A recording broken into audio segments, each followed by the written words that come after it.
We are back from PAX. We played Legend of Zelda Echoes of Wisdom. Sure did. We're gonna give you our honest thoughts about what we thought after we finally got hands-on of this game. It's coming out really soon, so yeah, we're gonna talk about that. Back from PAX, we are indeed. That show's too long, I gotta say. Well, we didn't stay that long. We were there for 2 days. That's the right amount of And time. by the end, our goose was cooked. The first day, I kid you not, I kept saying this to everyone because I really felt it in my soul. The first day was 10 days. The first day was too long. We had an especially long day. We really did. Yeah, we really did. We basically did kind of everything that first day, including like going to the Nintendo booth, playing Echoes of Wisdom and Mario Party, and then we had our panel, which I subsequently panicked about. And then we had another event in the evening. Yeah, the Indie Mix, which was a new event that we went to, which was very fun. Very cool. But that went like into the night. That was over at like 11 or something. Yes. And by then it was like, I got nothing left. I mean, 10 to 11, that's like a full 13-hour day. And my feet were so tired from walking around. So I think we're still a little tired, actually. And then that just led into the following day being like, I'm already tired. I apologize if I spoke to anybody and just had like 1,000-yard stare. You did. Because like I just had nothing left. It's tough. The social battery is weaker than ever. Weak. Yeah. It's really bad. After that first day, mine was like barely functioning. Right. But that said, we did have so much fun. This was a great show. It was This such was a high fun. tier PAX. After we decided we had been to, this was the 20th anniversary, we've been to at least 15 of them. This was such a good one. This was a high-end PAX. It might be like top 3 for me. Wow. It was such a good show. We saw so many amazing people. We saw lots of cool games, which is always, of course, very important. And yeah, it was really fun to catch up with people and meet new faces or meet people in person. It was great, but yes, we were pretty tired at the end of it. Our full vlog of our couple days at PAX is out. It is If you want to see us playing Zelda Echoes of Wisdom, you can watch it. If you want to see us playing Super Mario Party Jamboree. If you want to see us eating delicious soup dumplings. You want to see your mouth getting absolutely destroyed by a hot soup dumpling? Because Not mine, by the way. Lied to me. It wasn't hot. I asked you very specifically, is this hot? It was you like said no. one notch above lukewarm. And it was I so actually was thinking of hot. sending them back. Din Tai Fung, please give these another 3 minutes under the steam. It was so hot. I need more. I demand more. What's wrong with your mouth? It's highly trained to eat hot foods. I don't know about you. Come on. It's like a metal mouth or something. Yeah, like you like gargling like wax or something, like candle wax? We did have a big argument before the release of this vlog over one specific subject that I think we should discuss now, which is Steel Battalion. Right now? Steel Battalion was prominently featured in this vlog because we went to Pink Gorilla, the famous retro game store in Seattle. And right as you walk in, they had several big Steel Battalions. I said, the store knows what it's doing. Right, it was like right Steel in the Battalion front. right in front. And then at the very end, one of the last things we did before we left PAX was seeing they had a whole room dedicated to Steel Battalion. I just didn't know that this was such a big deal. Which was so cool. And you included that clip in the vlog, but you had a very snarky comment in text that you had included that I insisted you remove. You insisted. We usually don't have these sorts of disagreements. In the edit bay? I threw a hissy fit. You really did. Yeah. I don't know what your deal is. Like, first, it reflects poorly on you to just like Steel Battalion. I'm sorry. It's a weird product. You don't even know what it is. I do know. And I just don't know why it exists. That it's a weird product? What are you, the CMO of Procter & Gamble here or something? What's the product fit of the mix? What is it? Tell me. It's a one-of-a-kind game where you pilot a mech with a giant, ridiculous controller. Why does it exist? That was the comment I put into the vlog. It was a legitimate question. I did look into how much would it cost me to get the setup, and it's like, the thing itself, it's like, okay, that's one thing, but then it's like, I would have to get it's like, I don't think that's backwards compatible. I need to get an original Xbox. there's just a lot of other add-ons. It's like, I shouldn't do this right now. If you're bringing that steel battalion thing into the office, I'm gonna throw it away. No. I think this is personal. Don't be mean. I'm not being mean. Personal? What do you mean? You're being personally mean to me? Yeah. No, I think this is like a personal thing. You didn't want me to make that comment. I think it's cool. Because you want to buy it for some reason. Yeah, I think it's cool. I think most people think it's cool. It has its own room at PAX. How many games have their own room at PAX? It's cool. Okay. Steel Battalion, get on it. Anyways, we didn't settle this at all. We also had a high stress. We had a high stress first day at PAX because there was a snafu with my badge. Yeah. There's an imposter you running around. Well, you said this was the theme of us at PAX was mistaken identity, stolen identity. Mistaken identity. A couple of weird things happened. First, your badge was not there. Not there. Yours was no problem. Mine was. So it's not like there was any issue with us overall. It was just with me. Yeah, and then the reasoning was that there was another person that checked in and they gave them your badge because they had the same last name as you. So there's an imposter. I don't think it's for any nefarious. Like nobody was trying to be mean. It wasn't like identity I think theft. they made a mistake when they were checking somebody in. Yeah, your last name is not super uncommon, so. Right. It was like Kent Ellison or something was checking in, and they're like, "Here you go." Yeah, and then we were walking around. This is so weird. We were walking around. And we saw this guy, and we were like, "Oh my gosh, it's Jerry!" Yeah, from Penny Arcade. From Penny Arcade. Right, and it's not. You might think it's unusual for like, oh my gosh, at his own show, just walking around. Like, no, you see that all the time. He does it all the time. This is like what he does. So we were like, oh, let's go say hello. We actually had this comic that we were going to be talking about during our panel, and we wanted to show it to him. Right. We walk over there, and we start talking to this guy, and he's acting like a little weird. The guy with him, though, was like, oh my gosh, it's Kit and Krista. So he knew us, yeah. This person knew us, and we're like, yes. Do you remember, this comic? Right. And he was like, I'm not really Jerry. And he was. Then I looked very closely at his name tag. Hashtag fake Tycho. Hashtag fake Tycho. So that was a very good impersonation, though. This is how you could tell that it was the end of a very long day because we. But he looked exactly like it was Jerry. A very close approximation. It was so good. Yeah. It was like an amazing. So we had egg on our face. It's okay. Oh well. It was like a lot of weird, mistaken identity. Moments, but it was a very entertaining show. Very entertaining. So the vlog is out. Check that out. Our panel is going to be later in this podcast itself, where we're telling a fun story about Zelda and Penny Arcade coming together. So you can look forward to that. Also out soon, maybe your Capcom office tour. It's there. We now are like Nintendo, where we have stockpiled content for a time of need. I don't know if we have a time of need, though. I think we said in the last episode that this was out now. It's actually, as of us recording this, it's not yet out, but it's going to be out soon. It is out in early access for a wonderful Patreon community. Of course. Patreon gets everything early. They get this early, but because we have so much stuff that we've recorded at PAX and we wanted to get out first, we basically put a little pause button on this one. But we'll get this out because it's great. I went to Capcom. Capcom is in our backyard. And they are just wonderful, lovely people. The office is super duper cool. And I take you around. And we get to hang out with our old friend Joe, who we worked with at Nintendo, now is at Capcom. And it was a great time all around. So, yes, Capcom office tour. When are you going to release Wind Waker? If you're just sitting on all these cool things, when are you going to do it? When am I going to release Twilight Princess? Release Twilight Princess. Just do it. Where's Silksong? Fire Emblem Genealogy of the Holy War. I'll release them all. I'll release it all. We have those, in fact. Capcom tour. Twilight Princess remake. Wind Waker. Nintendo can have them when we're good and ready. That's the answer. Take that. The Kit and Krista vault is bursting at the seams. Yes. Bursting. We have another big trip coming up. Oh my gosh. It's the big trip. About 2 weeks, we're going to Japan. Can you believe that?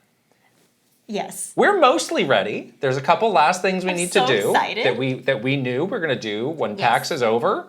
But yeah, we're going to be there the week of TGS. We're going to go to TGS. Yes. We're going to go all sorts of other fun places. I think as we get a little bit closer, we'll share like the full plan of every video that we intend to make. But it's going to be a lot coming out of it. And it's going to be a great time. It's going to be really amazing. We have not been back to Japan for like a long time. 5 years. 5 years. There's so many things now that we are just itching to see in Japan, and also people that we are itching to meet up with in Japan that we can't wait to see. This is going to be my first Tokyo Game Show. I've never been. Get ready. In the games industry for this long, I've never been to a TGS. I'm really nervous because I heard it's very crowded and it's very hot and it's just like very overwhelming. But I'm here for it. I can't wait to like just see it for myself. You know, it's a big bucket list item for me. So that's going to be really cool. And yeah, now that you know, we've done this PAX vlog, we actually have some new camera for the PAX vlog that we were testing out at PAX. It seems like everybody loved that video. Big upgrade. Big upgrade. Totally. So we're so ready. We're so ready to vlog like crazy in Japan and share it with all of you guys. And it's going to be really cool. That's right. Yeah. I did say, you know, if we are completely exhausted after 2 days of PAX, how are we surviving a week in Japan? We need to be now I'm slightly concerned. Demure and mindful. Maybe we need to stay at like the gas station and get some of that trucker stuff before we leave. I'm telling you. I'm going to be up for 7 days straight. Just be very mindful of your own health. Get some rest, yeah. Get rest. Yeah. The thing is the social battery. That was the thing that really got me. This one will be a little bit easier. Are you sure? I don't think people... Sounds like we're going to be seeing people nonstop. It's not going to be the same, though. It's like not like doing a panel and like that kind of, that level of stress, you know? And that's not stressful. Shouldn't be, at least. Shouldn't be, at least. Maybe not for you. You really had, you had to excuse yourself because we were waiting for that room to open up and for them to let us in. We were just having a nice seat. I went to the bathroom and for waiting, like 20 minutes. And you just like, I need to go. Yeah. And then you didn't come back for like 15 minutes. I needed a moment. What happened? I just needed to like be by myself for a minute. Okay. Sometimes that's what you need to do to get your stuff together. Deep cleansing breaths? Deep breaths. Uh-huh. Go and look at yourself in the mirror and give yourself, help? Give yourself a pep talk. Oh, a pep talk. You can do it. Hey, don't make fun of me. That's good in a public PAX bathroom. There's nobody in there. Oh. It was empty. Lucky you. Yeah. Cool. Okay.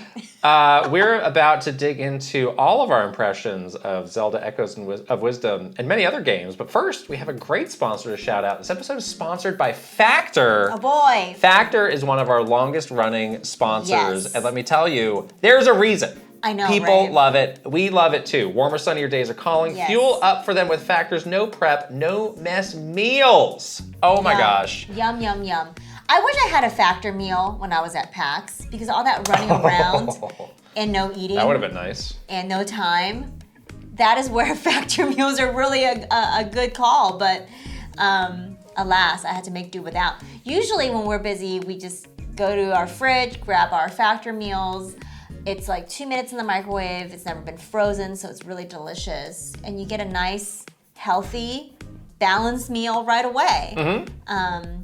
And it's great. I love it. Yes. And I use it all the time. I think a lot of people are like us. You know, they're trying to be efficient with their time, like put their time into something. You know, I want to spend more time playing this game today, or you know, I got a busy day at work. I need to really hunker down and focus. So it's like this is perfect because it's just boom, you know, in the microwave, delicious, ready to go. You're not cutting any corners, but you are saving a lot of time. You are. And the really good thing about this is it is dietitian approved. There's a whole bunch of different meal options if you want to be calorie conscious, you want to have more protein, you want to be keto. They have all those options. So it's like a healthy, quick option. I want to be keto. Call me keto. Maybe that's who took my PAX badge. Keto Ellis. Keto Ellis, yes. And there are 35 different meals and 60 add-ons every single week. It's always different. It's always changing. Stay away from the dreaded food rut. Oh, don't do that. Don't get in a food rut. So head to factormeals.com/KittenKrysta50 and use code KittenKrysta50 to get 50% off your first box plus 20% off your next month. Whoa. That's code KittenKrysta50 at factormeals.com/KittenKrysta50 to get 50% off your first box plus 20% off your next month whilst your subscription is active. And we'll put the link right over here and in the description below. That's a lot of percentages off. A lot of savings. Add them up. Yeah. All right. We've really had, it feels like for the past month, every podcast, we have shuffled. The order of things. I know, because there's been a lot, there was like a little bit of a dry spell, and then suddenly a lot is happening. Right. So we're starting with the games we are playing this week because we do want to talk about Zelda more right at the top. Yes. And for this one, so we're going to be talking about the stuff we played at PAX, but then also we haven't yet had a chance to completely dig into that new trailer that they released. Yeah. Right as PAX was starting. So we're kind of going to do it all here. Just give you a big Zelda shot right up the top. Exactly. It's perfect because we basically, that morning of PAX, I woke up in the morning and that trailer had released. Yeah. I watched that trailer and immediately you and I went to the Nintendo booth and played that game. So it was like very much top of mind as we were playing. Like the stuff that they showed in the trailer was, we were thinking about that too. So yeah. So yeah, let us start with our hands-on impressions of Echoes of Wisdom. You and I have both been really very much looking forward to this game. I think we were super excited when we saw that another like top-down Zelda game was coming. And as like information was releasing, I definitely went through some highs and lows of like, oh my gosh, this is going to be so cool, so amazing. And then like, oh no, like, is this going to be something that I like or won't like? So there was a lot of like sort of, it's been a little bit of a roller coaster ride for me at least of like, what is this game actually going to play like, and that's will interesting. I like it? Because I would say my hype has been pretty steadily rising without too many dips. I'm curious to hear more about these dips that you've been experiencing. Yeah, like some of the things were like the unanswered questions. That we definitely had some questions. Yeah, like you know, around combat, around like how is it going to work when you're starting to really digging into these echoes and the actual like gameplay loop, the gameplay mechanics that you're going to be experiencing. What is that going to feel like? Like, I definitely had some moments of question marks of like, what is it going to be? So I was the point is that I was really looking forward to playing this game to just see for myself, to try to answer some of those questions. So at PAX, they had about 15-minute demo. It was on a timer. It was on a timer. Yeah. So I do think if you were really efficient, you could get a little bit further into it. Yeah. But it was just like the system would just reset after 15 minutes. Right. So you couldn't get too deep into it. Right. But it seemed to be from more or less the beginning of the game. Once you start playing, I'm sure there's some stained glass or some text scroll tell you again about the imprisoning war or something. Oh, the imprisoning war, yes, of course. But yeah, it seemed to be, right where the game starts and you have direct control of Zelda. Right. And it definitely teaches you sort of right away how to do some of the basic game mechanics of making an echo and using an echo, which is good.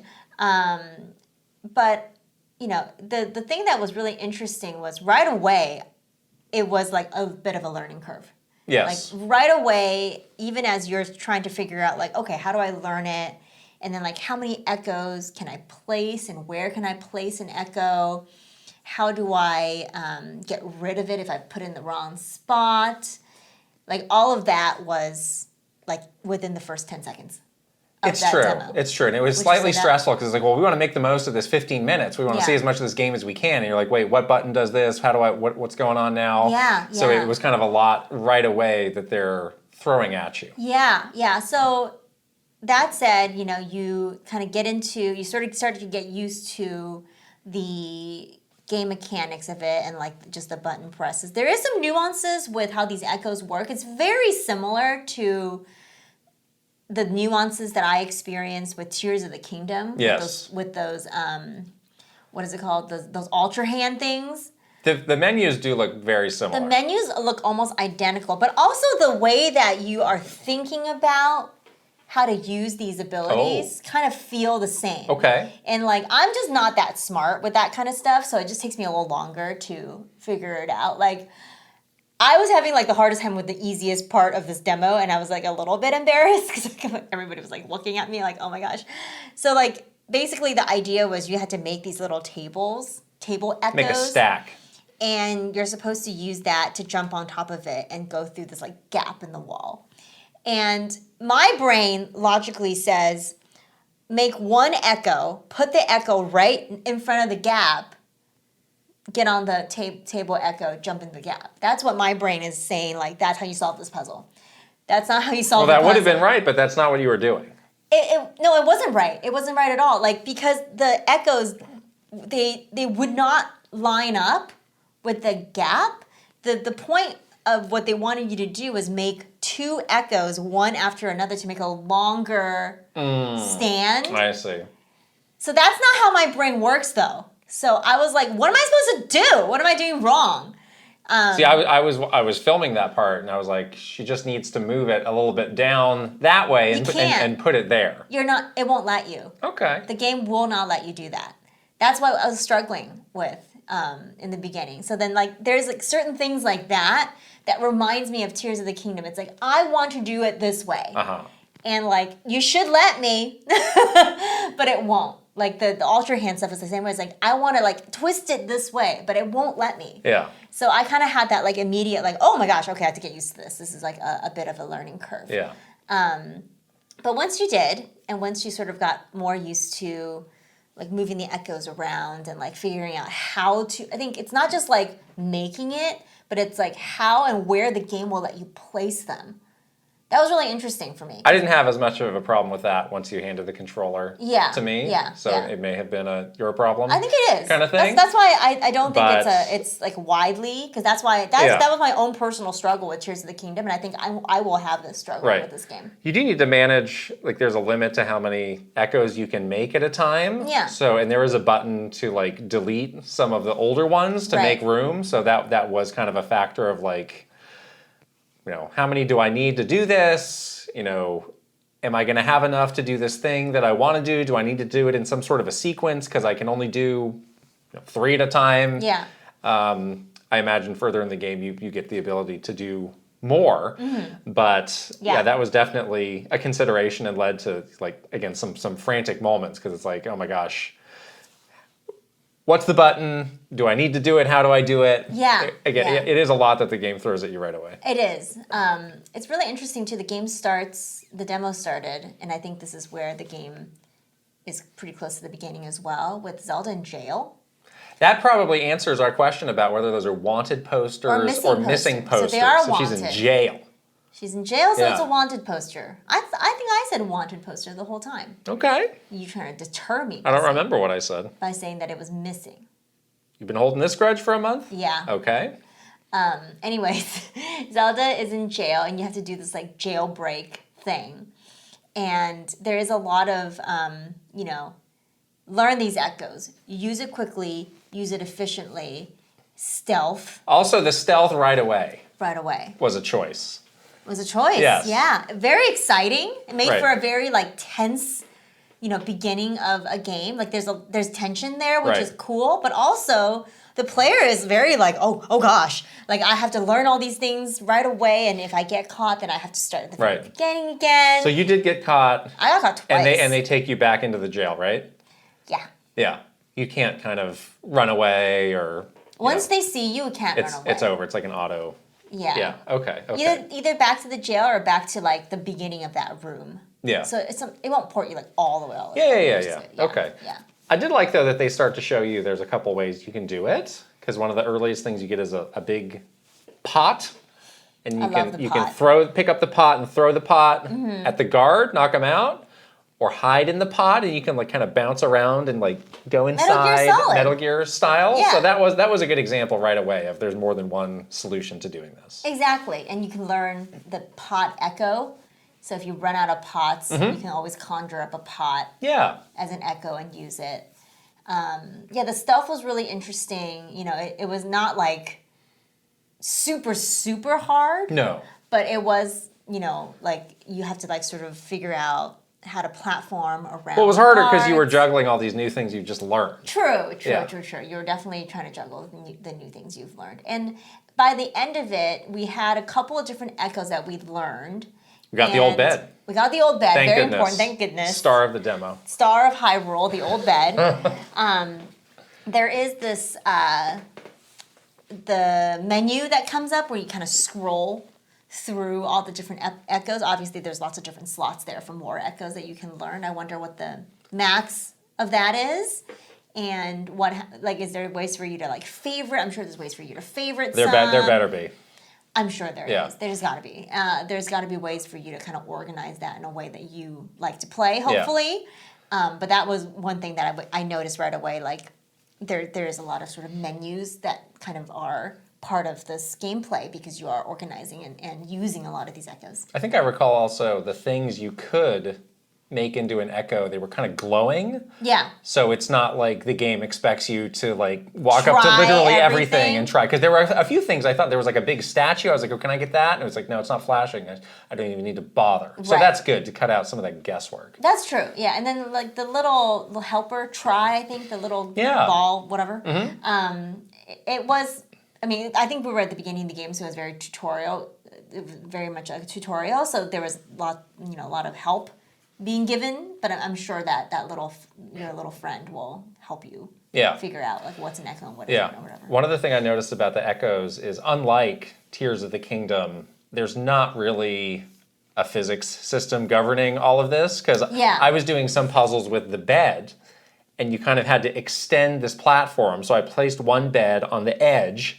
And normally, if this was Tears of the Kingdom, it would just teeter and fall off. No, it was still there. And then I put another one on the end of that. And it was just like a flat surface. Right. So that is not really a consideration that's in play in this game. Yeah, it's not like you have to like build a perfectly scientific, physics-based platform.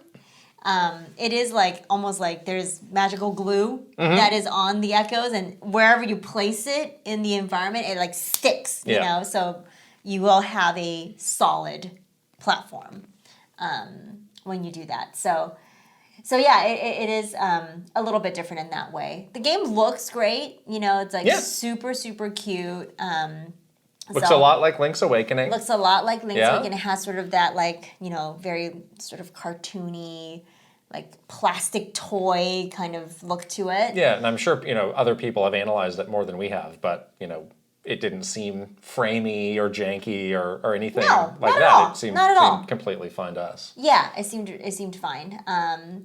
After you sort of get past the little like jailbreak part, you do run into Impa, which is very cool. I love Impa in this game. She's so cute. And you get an item. You get the cloak, I believe, or basically Link's cloak. Is it Link's cloak or? Well, they hinted like, oh, this is the hero's cloak. Oh, okay. I didn't read that very nicely. Right. Yeah. So that kind of hinted like, oh, okay, you don't need to worry about this stealth stuff so much anymore because you can blend into a crowd. Is how I took it. Oh. Yeah, that was what kind of the flavor text. Read between the lines. Said. Yeah. I think I stopped running into those enemies at that point, but I think that's what that implies. Kind of undercover. In disguise. Right. You're just in disguise. Right. Yeah. Okay, so you get that, and then you do get a move with that. You get like a spin move with that, which is kind of interesting. Which I had to ask the person running the demo. I was like, what exactly is this for? Because it just seemed neither here nor there of like, okay, you can spin, but what do I do with it? Yeah. And they were saying, it gives you like a little speed boost, which is nice. You can use it to cut down grass. They didn't say if you can actually damage an enemy with that. Right. I would like to know, because as we get into this trailer, it's like, your methods of directly damaging an enemy are kind of limited. Right.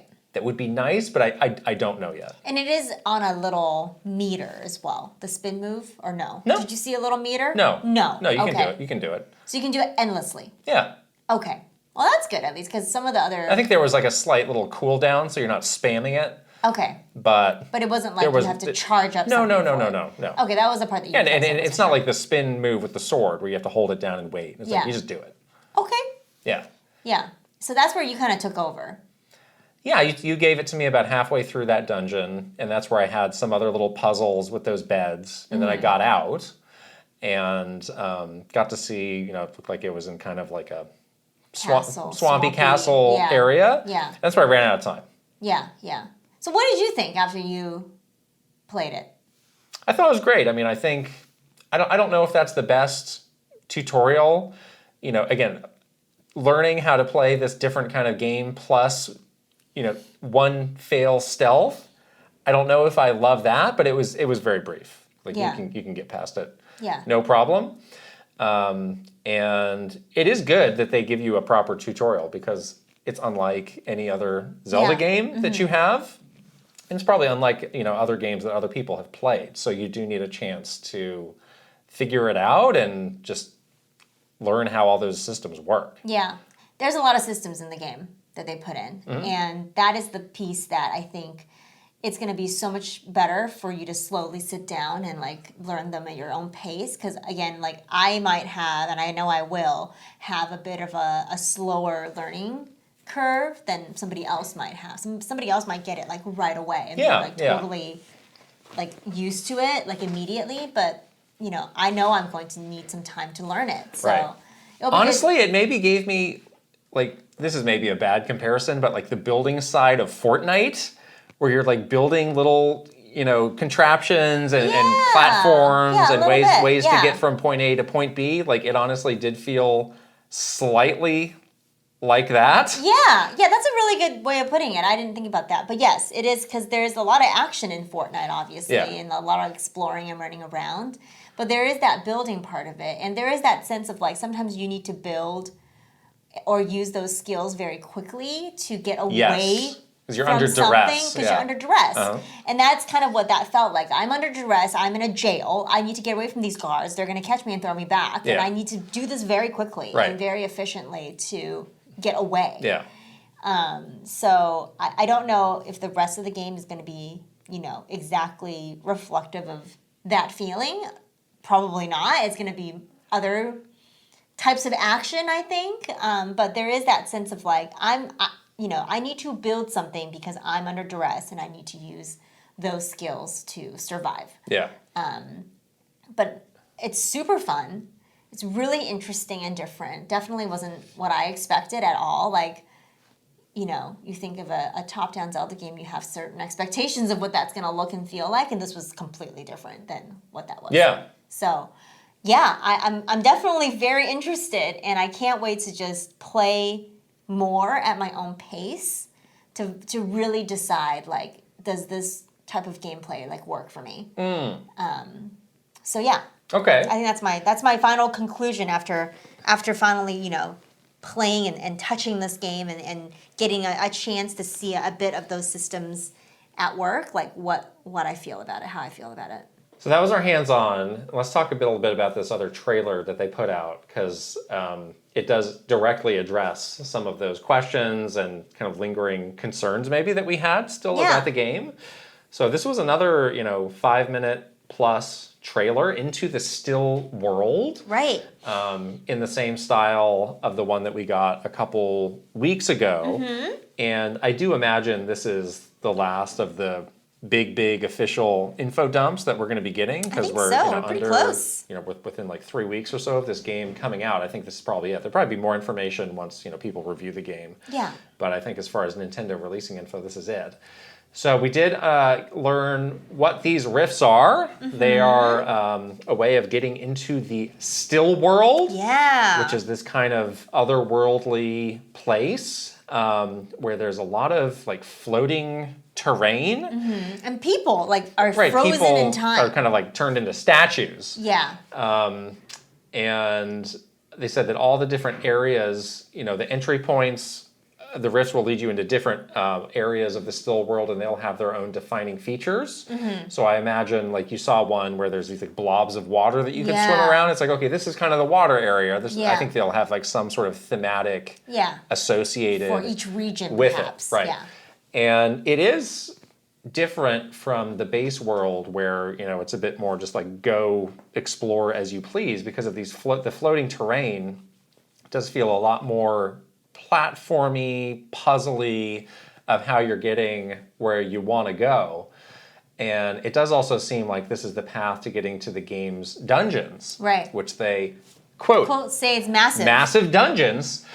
And in that way, it reminded me a lot of Tears of the Kingdom, where there would always be some sort of protracted puzzle platformy sequence of how do I get into a dungeon. Into the dungeon. So I Link to the Past, the two worlds, I don't really see it being a comparison point to that, because in the Dark World in that game, you could explore, very similar, you could still explore freely. There's different stuff going on, whereas this is like, you need to do very different things to get around. True, yeah. And it seems like there's just less space overall for you to explore. Yeah, they look like, they're like, it's like portions of very contained portions. Yeah, maybe less about exploration at all. Of just like, can you get to the destination? Yeah, with these terrain challenges in place. Yeah, exactly. We were wondering what that was because, in these sort of top-down games, there typically is this idea of, like, in A Link Between Worlds, there's this idea of going to Lorule, there's this idea of going to the Dark World, there's this idea of going to another world from Hyrule. And usually they're very imaginative about, like, what that other world is. This is definitely very imaginative and different. It feels like... Definitely feels less about exploration and more about like gameplay in these rifts. And they say, massive dungeons. We did get a glimpse of some of those dungeons in that trailer. They definitely looked like very typical Zelda dungeons. Well, I want to get your take on this because I've seen debate of, does it or does it not tick the box of being the classic 2D Zelda dungeon?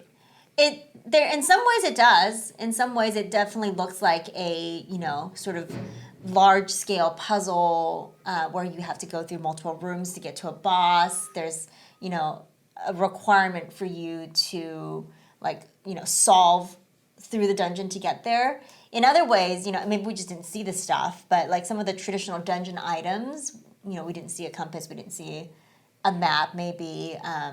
We didn't see Zelda getting, like, a special item in the dungeon that will help her defeat the boss. I don't know if it's, like, getting an ability to do a special echo or something. Yeah, I think that would might be a surprise that they're saving. The more likely thing is just turn any item or thing you need to complete the dungeon into an echo. Yeah. Because I don't think it makes sense. Of like, well, I've got echoes and I've got items. I got items, yeah. And then later on we talk about these automatons, which are a whole other kind of class of gizmo that you can get.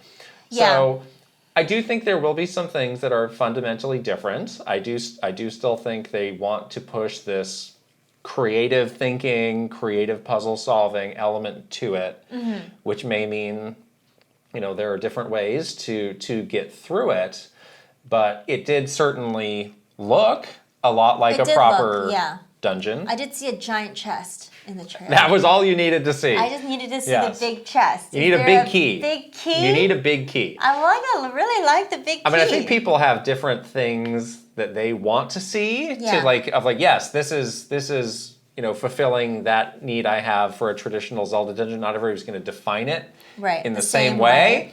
For me, I saw enough.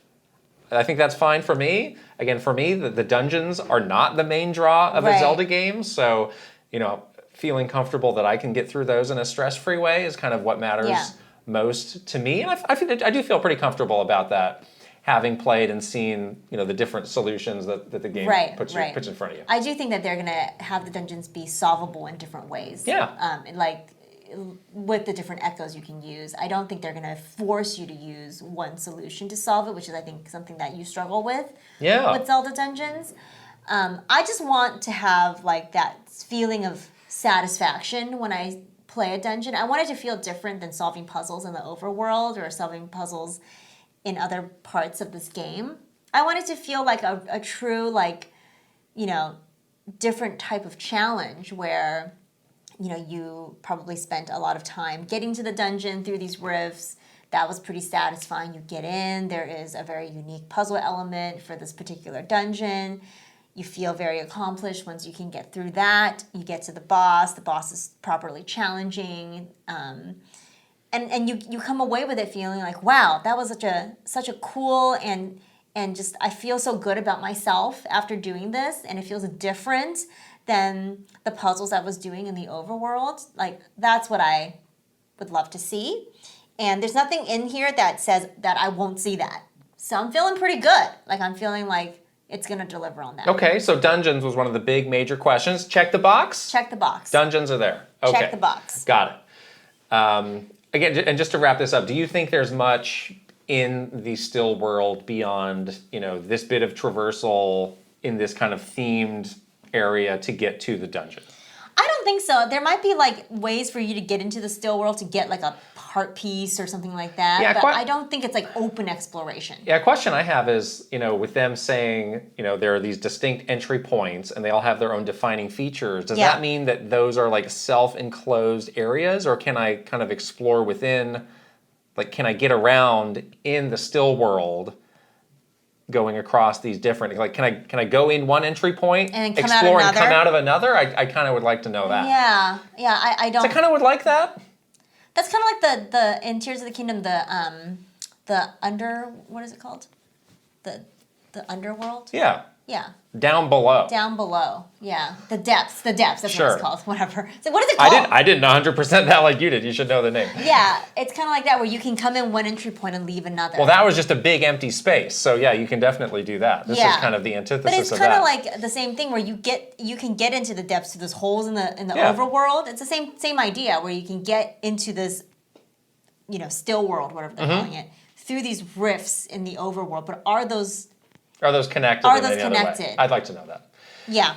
Okay, sword fighter form. This was another major question that we had, which is, yes, Zelda can use echoes to do some sort of indirect combat with enemies, but if push comes to shove, can she defend herself? And we learned that she can with this sword fighter form. So basically, it's a limited time use thing where you kind of, get this magical sword, and you can do, a traditional Zelda sword attack. They said refill the meter with these energy pickups, which seem to be just very similar to other pickups you get in a Zelda game. Hearts, bombs, arrows. Cut down a bush, this get an vague enemy. It does not refill on its own, though. No. I was watching that. It seems to be you do have to get these energy pickups to be able to use it. It's almost like the magic meter in Link. Yeah, that's a good way of looking at Past. it. Yeah. And I wonder if you can get a little potion or a smoothie. Can you? Well, they did also show it was always level 1 in the HUD of what they were showing. So that implies you can level it up. Yeah. Which I don't know if that means the bar gets longer or you get stronger or whatever it is, but that cool. does imply that there's different layers of that, which I think is cool. That's cool. How did you feel about this? I like it. I was very worried that I would not be able to use Zelda to defend herself in any way except for using an old bed. So I really like this. I think, like, my point is that, like, I think for sure we're going to be using all the echoes to do all the things most of the time. And that's going to be fun, and interesting and different. But when you are in need of some sort of a way to attack and get out of a bad situation, we need to know if there's a solution to that, and there is a solution to that. So that's good. Obviously, they made it like limited time use because they don't want you to become Link. Sword Fighter Zelda. That's basically Link and not do any of the gameplay that they put into this game. So I can see that as a way to kind of balance that. But yes, I'm very glad because as I was playing, I only had 3 echoes. It was already pretty tedious to like flip through them a little bit. So I can only imagine if I have like tons of echoes and I'm like deep in this game and I got enemies chasing me, mobbing me, whatever, like I might not have time to like scroll all the way through to something. I might just need a quick way to get rid of them. Okay. I do think there will be enough offensive echoes in the game that basically function like traditional Zelda weapons and implements and stuff like that. So I'm not, and the other thing I was happy was with, there's not some long like summoning animation. Like it's pretty snappy. If like push the button, the thing shows up. Yeah. So I do think that, most of the time that'll be fine. But yeah, I do feel better that there is this. I don't expect that I'll be using this all of the time. Yeah, but you have it as a backup. It's very nice to have it. So can we consider that another lingering concern? Check it. Resolved. Yeah. Okay, great. Yeah, I think so. There was also a section on the character Dompe who is returning. Yes. And his Dompe and the Automatons is my new garage band. I was going to say, this is a great band name. Dompe and the Automatons. Our new indie rock band coming Now, this was something they were a bit more vague about what exactly these are. These are basically little robots that, in their words, have, quote, powerful effects that are different from echoes, but they can break. Yeah. So I was kind of left wondering, like, what is this distinction between an automaton and an echo? You know what? I'll bet there's some part of the game where it's like, oh no, I lost my power to summon the echoes. Now I must use the automatons. No. I'll bet you that happens. I don't like that. I don't like that. I don't love that either, but Again, I was like, why do they need to have this difference? Because they feel like they're kind of just two different names for kind of the same thing. In the latest like round of Zelda games, they have been really into these like robots.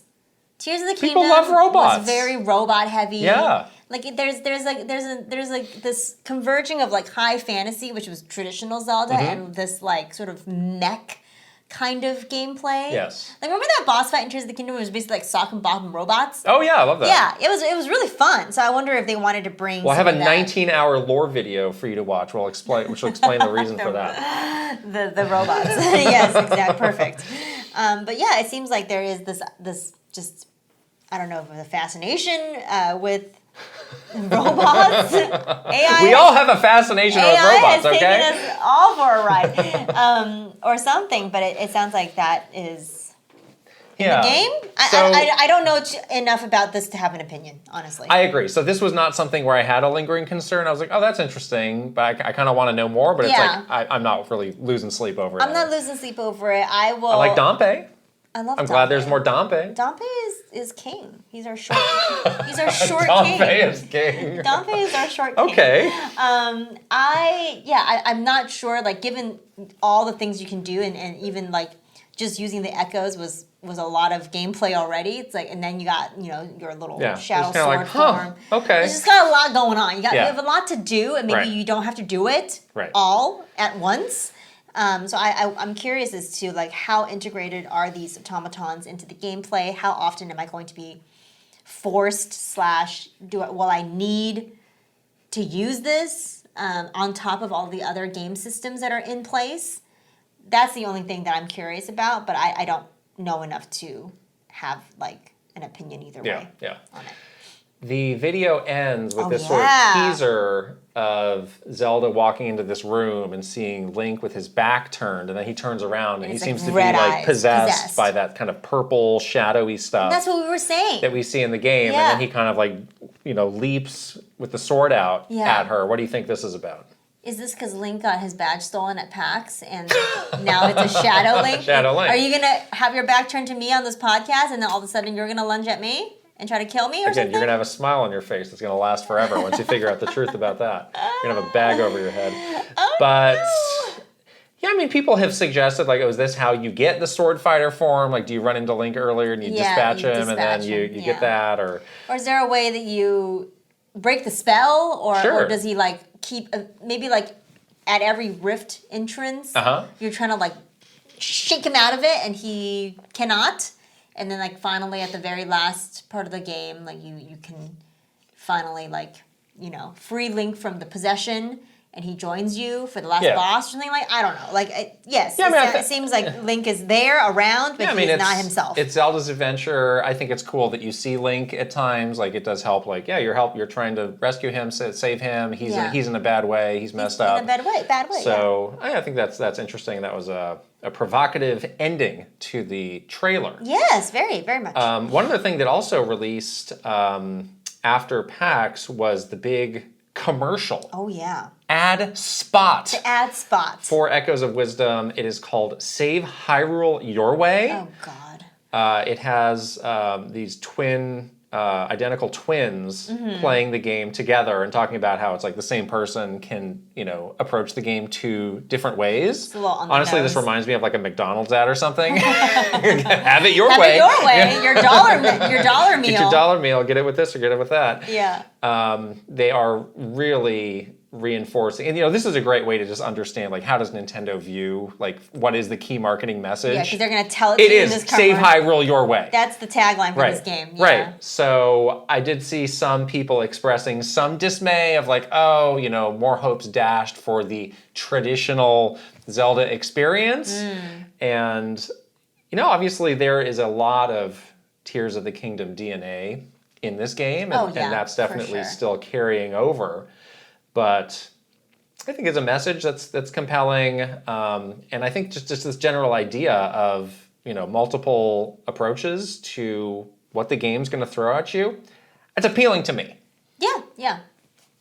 I think it's appealing as well, as long as it's balanced with some of the the things that make a Zelda game a Zelda game. You know, as long as it's balanced with an 8-minute unskippable stained glass cutscene. Yes, please, thank you. As long as we have like a 10-minute text scroll in the beginning, we're good. Yeah, but it's true. It's like they definitely want you to. I mean, they're trying to market this game to the millions and millions and millions and millions and millions of people that bought. I think that was a Breath point of the Wild, Tears of the Kingdom. As a point that we made in a previous episode is like this is the bridge game to bring people into that style of game who previously had no exposure to those other types of games. So many people's first Zelda experience. This is the purpose of that game. Right. Yes. And so many people's first Zelda experience is not like us. It's not the original Legend of Zelda. Play the song. It's not us. No. It's not the same as you and I, but it's because they got in with Breath of the Wild, so they have to do this to make sure it's not such a crazy leap for them. Yeah. And I think it's fine. I think it's a good way to keep the series fresh and like, you know, there was those very bad few years where it was getting a little stale. This is a good way to keep it fresh. But I hope that they have balanced it with some Zelda things that we know and love. Okay. I want to do one more check-in on open concerns about this game. So we have resolved dungeons. Check. Resolved. Can you defend yourself? Yes. Combat. Check. Mostly check. Mostly check. What is left for you? Nothing really. Open concerns. Just playing as Link? Are you still worried about that? Are you still thinking about that? I'm okay now. I'm off of that. I'm off of that. Yeah. I'm just worried for myself because I know that I am a slow learner when it comes to these kinds of gameplay mechanics. So I just want to. Tears of the Kingdom really left you with a bad taste in your mouth. It wasn't at all. I think it did. No, it didn't. I love that game. It's like one of my top 3 games of all time. So I love that game, but it taught me something about myself, which is like I need more time to learn how to play a game. You don't want finger gymnastics. No, it's not that. It's like my brain just works a little differently, you know, than when I play these kinds of like. I'm glad it's not physics-based because that was hard for me. Okay. So that's really good. That's just one too many things. One too many sciencey math things that I could not do.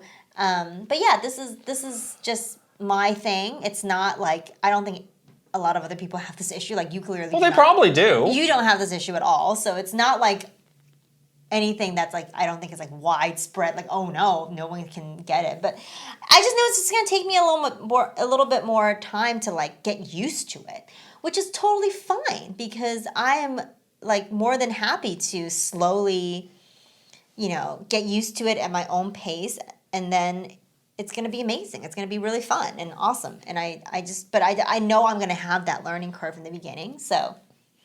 Okay. It's good to just know that going into it, though. It's great to know that before I buy this game and night 1, I'm like, oh my gosh, what do I do? I'm stupid. So I just know that I'm stupid now, and I can just like get on board with that. And then when the game comes out, I'm like already mentally prepared that I'm a dummy, and I just need more time, and that's fine. We're gonna talk about some other games we played at PAX. At the end of those 3, I want to give the height meter, our individual height meters to all 3 of these games. The PAX games that we played? Yes, the PAX games. So let's save that. We'll come back to that. But yeah, as far as this game, I have no more major concerns or worries. Like I'm pretty bought in on the concept. Absolutely. What I played really clicked with me. So I'm not being kept awake at night by this game. Yeah. Yes. Yeah, I'm really excited. I can't wait to just hole up and play this game myself. Like, I just want to be left alone to play this game. Crawl into a tree stump. I can't and play wait to this crawl with my into closest skunk friends. I can't wait. My little squirrel buddies are ready to go. Okay, next game that we played was Mario Party Jamboree. Well, excuse me, Super Mario Party Jamboree. I got a scathing wrist slap. comment. I did. Somebody was like, well, it's because we did not have enough characters left in the title of the video. To include the Super. I was yelled at because I did But shame on you. Shame on me. Shame. The Super Mario Party Jamboree game for the Nintendo Switch system. Family of systems. Family of systems. Yes, this was the next game that we played. This was a long demo. This was like 20 plus minutes. And this was mostly from the, what was called the daily challenge mode. Daily challenge mode. So we did not get onto a game board. We did not play a full game that way. Thank goodness, honestly, because we would have been there a lot longer. Better to demo this game in the way of just playing some mini games. So yeah, and it does seem like they're starting. Again, once they really ramp up the marketing for this, it'll be interesting to see how they do it. But it does feel like they're leaning a bit more into there's more than that board game that some people like, some people don't like. Like there's a lot of different ways you can mix and match these mini games. A big online component. Yeah. This mode that we played, we got matched up with 2 other people in the booth, but it seems like you can just play this mode online too. Right. And then there's that whole other 20-person thing, which I'm very intrigued about that for some reason. By that. That'll be cool. Yeah. But this was like little shorter bursts, groupings of, was it 3? 3 games. 3 mini games that we did, and it sounds you get like a score at the end. Yeah, it sounds like every day they'll give you kind of a new one of these that you can challenge yourself. And there's a lot. There's which is fun. A lot of mini games. Right. They did seem to be pre-made sets of 3. That's correct. So the daily challenges. So I don't think it's like we randomly pulled 3. They have these kind of thematics. They do. Because the first one we did was food-based. Yeah. It was really fun. It was food-based. It was all, in the style of Mario Party mini games, but very, very fun. We did one where we had to like cut a steak into equal portions. Easy to learn, easy to get into, really quick. And then the second set was called Master Strategist. Oh, you remembered that? I just looked at the footage. Wow. Oh, okay. Yeah. And it was a little bit different where there were supposed to be like more strategy-based mini games, I guess. Some of them are good, some of them were a little overly complicated. But I think my big takeaway from this game is the mini games are really fun, especially when you get to play, in a multiplayer setting. I'm so looking forward to the 20-person mini game mode because I want to play with our community, and I think this is the perfect game for our community to play together. And I'm not really missing the board game part. I rarely play those during Mario Party games anyway. But so it's great to have lots of different ways to play the mini games. Yeah, we played 6 mini games. I think there was really only one that we kind of didn't like. Yeah. We can run through them all real fast. There was one where you had like a steak, cut it as close to as perfectly in half as you can. Yeah. The people we were playing with got a perfect 50-50. That was tough on us. That was hard to cut that steak in half. Well, the steaks are not like perfectly round. Exactly, so you have to like It's like, well, it looks like there's more meat on that half, so cut it this way. Yeah. It was cool. The steaks do look really delicious. They look incredible. They're like when they sizzle on the Somehow, teppanyaki. Gaming's greatest rivalry is the Mario Party team against the entirety of Capcom for the best looking food and games. The best looking meat. I don't know how or why this happened. Now we have Monster Hunter meat. But they're deadlocked. Versus Mario Party meat. Yes. Monster Party. Well, it came out in Dragon's Dogma that they were just taking pictures of real meat. So it's kind of cheating, don't you think? No, I don't think so at all. That's a photograph versus something they made in the game engine on a Switch. It took a picture. It's fine. It's like your Instagram feed's full of food. Oh, here it is. Look, you put it in the game. Wow. They made this steak. But the way that it sizzles. Out of polygons. Delicious polygons. Who coded the steak? You're a genius. You're a freaking genius. But anyhow, the steak looks great. The next game was a 1v3. 1 being me versus 3. You were always the one. I was really, I don't know how that happened. It was not great for me. This one was cutting cookies. Yeah. And I had to cut all the cookie shapes. You guys each had your own shape. It seemed like you were at a disadvantage at this one. I was at a complete because the way it was, there were 3 different shapes of cookies. And for the 3 people on my team, we each could only do a certain shape. So it was like, me, you, go. And it was like just learning the pattern and like how quickly could we cycle between us. Right. I guess if you were, maybe it's more even than I thought. But you guys were good. You got steamrolled in this one. I got smoked. Yeah. I got cooked. But again, learning the buttons is never your strong suit. No, I wanted to like you probably were like holding it like, I'm like hen pecking the buttons. Yeah. I always get the buttons confused because I have so many controllers that I'm cycling through, and it is a little confusing. Yeah. If I haven't played a Switch game in a long time, I'm like, where's the X button? Where's the Y button? I don't know. And then the last one was just kind of a classic free-for-all where like we're all in this area and there were like sandwiches falling down. It was mayonnaise-covered sandwiches. Who was the last person standing to not get squished by a giant sandwich? Yeah. It's fun. It's kind of a classic, Mario Party kind of idea, How'd you but feel it was about cool. the mayonnaise, though? If you take the mayonnaise out, those sandwiches would look delicious. But you're scared of sandwiches because they have mayonnaise in it. Yeah, I wouldn't eat it. It was very mayo heavy. Just sloshing around. So those were the 3 food ones. And then the other 3, like you said, were more strategy, which was like, how strategic are we? I know, right? What are we talking about here? Yeah. The first one we did there was the one that we didn't really like because I didn't understand it. Had kind of a learning curve, which is not really what you want in a Mario Party mini game. It was basically like you were standing around this wheel, and depending on how many people would activate this button, we could all choose to stand on or off of the button. The wheel would rotate that many steps. And depending on where it stopped, you would either get or lose coins. Okay, see, now that you explained it to me for the 5th time, I finally understand it. But it always boiled down to somebody doing some move at the last second. Where they jump off? So it ultimately felt very random. Yeah. So I was like... But we did win that one. By the end, I was like, I understand how this works. I just don't think it's that great of a minigame. Whatever, it's 1 out of 100 plus. Yeah. And we won, though. The other one, I did like the next one, which was like... Lava. You're trying to get across this lava. You have to choose... And then there's like 4 different shapes of platforms that you can get. And... you can choose it, and it can start to build this little bridge for you. But if 2 people choose the same one, people don't get it. It cancels itself out, and nobody gets it. Yeah. Now these platforms are like Tetris blocks, so they'll have you have to match the entry point. If this one's ends on the high side, you have to start on the high side with the other, or else it will not connect, and you cannot continue your little bridge. Yeah, we did pretty good though. Towards the end, it was getting real close. Yeah. So that one actually, I would say, did have a good bit of strategy to it. And it wasn't too much strategy for Mario Party. I liked that one a lot. That one was good.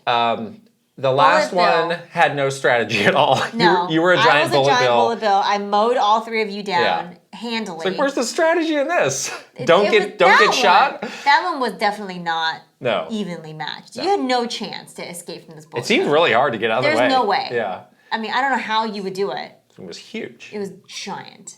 That was pretty fun though. I drove it. I was driving this massive bullet bill. So those were all the things that we played. You were playing as Ninji, which is a new character. They announced Pauline is in this. Yep.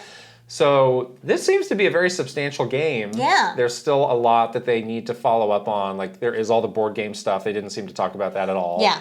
And we're due for an update on that, but this game's not coming out for a little while, so I'm sure that'll be another update that we get. But I think it's looking really solid. I'm definitely not a Mario Party super fan. I'm not Dan Reichert by any means, but I'm very willing to give this a fresh look.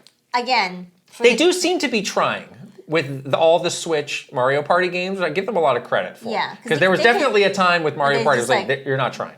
Yeah, a little very lazy, very rinse and repeat. Yes, exactly. Yeah. I'm just excited for the community aspect of this. I think that's really the thing that makes me want to play this game is the chance to play with all of our community. And again, with Nintendo games, you never know. The last Mario Party game online was extremely stable. So that bodes well. That does bode well. You never know what you're getting. You never know what you're going to get. You never know what you're getting. That's true. Okay, that was our second PAX game. Our third PAX game was Astro Bot. Surprise! We did not know this was there at PAX. Yeah, we were thinking this was kind of a last-second addition by Sony because they were not on the main show floor. They were in one of these hallways, which PAX is always glad to sell you some oh, we found a spot we can put you if you give us the money, no problem. Yeah. They'll sandwich you in somewhere. The demo they had, it was on a very strict timer. How long could we play? 2 minutes each. 2 minutes. Wow. You played for 2 minutes and I played for 2 minutes. That is the shortest demo I could have imagined. Honestly, I didn't need more. I mean, the game was amazing. I definitely wanted to play more, but it did definitely sell itself really well. It sold itself to me within 2 minutes. Within the first 30 seconds. Yeah, within 2 minutes. I was so in. This game is absolutely gorgeous. Yes. It looks like eye candy. It is absolutely eye candy. It has a very Mario Galaxy feel to it. You even start in this little like cosmic and you're flying space the station controller ship, into these different kind of alien planety looking things. Right. I was really impressed. I think we're both really impressed by just like the sheer amount of fun little gameplay things that you're doing within that 2-minute demo. There's probably like a half dozen different gameplay things in the 4 minutes that we played. Yes. And that is like... It's very impressive. Like how long can they keep this up? Can they keep this up for the full game without like returning to the same ideas or having to come up with ideas that actually aren't that fun? Yeah. But, I mean... They picked the right level for this demo because it totally clicked. It's like, this is going to be great. And you're like rescuing little other robot things. You got the Ratchet from Ratchet and Clank. I got the Ratchet. Robot. See, more robots. People love robots. And Astrobot is very cute. Yes. You're also like collecting different things. Like at one point, I did something where I unzipped a huge octopus. It was very strange, but I kind of liked it. And then you got the power of like making yourself into like a bubble, basically. Yes. And then you could like float through the different parts of the world. So it's like you are doing this thing where you're like collecting things, and then it ends up being like some sort of extra gameplay power up or whatever that you can use. You also got a chance to see the controller. The Astrobot controller. It looked cool. I don't like getting special controllers by the game. It looked nice. It looked premium. It looked cool. Yeah, very nice. But yeah, just like the last Astro's Playroom, which was the pack-in for the PS5, the controller taking so much advantage of all the different vibrations and resistances on the triggers. That was really, really fun, and frankly, it adds a lot. And it's just one of those things that like not many developers bother to put the effort into. Totally. But it goes a long way when you can tell that they really did. It's very immersive. Yeah. So it took less than 4 minutes to sell us on this game. This game's out this week. Very excited about this game. Yeah. Very, very excited. So those are the 3 big games that we played at PAX. Like I was saying, let's go back to each and put your personal hype meter on all 3. 10 being the hypiest? Out of 10. 10 is the most hype you could be. Okay. Yes. Start with Zelda. 8. I'm a 9 on that. Okay. Mario Party. 9. 9? I'm pretty excited about Mario Party. You're more hyped about Mario Party than Zelda? A little bit. Wow. Which is it's very surprising for me. Okay, I have some follow-up questions for later. I'll be a 7 on that. Really? I'm really excited about Mario Party now. 7. I was at like a 0. Yeah, and then Astrobot? 10. A 10? Yeah. Wow. Really excited about Astrobot. I'm going to put Astrobot also at a 9, only because I'm playing a bunch of games right now. If this game could come out like a week later, I don't care. It would be awesome. Drop everything. I need to finish these other games I'm playing. I need to play these other games. You don't need to play them. Drop everything. Play Astrobot. I want to play Astrobot. Well, you can in a few days. I want to. So why are you? I'm not stopping you. Stop disparaging Astrobot. Give it a 9. 10. I'm excited. I'm very All right. excited. Fine. Next up, I got a code for Star Wars Outlaws. Okay. From the old Ubisoft. Very nice. And I was very curious about this game. I didn't get this code until after all the reviews started hitting, and it seemed to be kind of a middling. I think the Metacritic's at like a 76 or something, and it was not the resoundingly positive, but also not the resoundingly negative in most cases. It was just kind of like it's fine kind of game. So I was like, I got to see what this is about for myself. I like the little creature. I'm a big Star Wars fan. So the idea is you are it's a classic Star Wars archetype, the scoundrel, kind of like a Han Solo type. Okay. You're doing crimes, but you have a heart of gold. Okay. And maybe you'll end up in Zelda jail. Yeah, you're this girl, Kay, who's kind of come up in this life of crime. You do have the very cute. I like the cute little creature. The little buddy. What's his name? Blanking on the. I think it starts with a Z, but. What kind of animal is it? Kind of alien. It's an alien. It's like a little cat. It kind of reminds me of a cat, basically. Okay, acts like a cat. It's very agile. Like you can use and you can use your friend to do things. Okay. More on that in a minute. I like that. Right. So no Jedis to be seen. I don't want to see a single Jedi in this whole game because I like the other stories of Star Wars.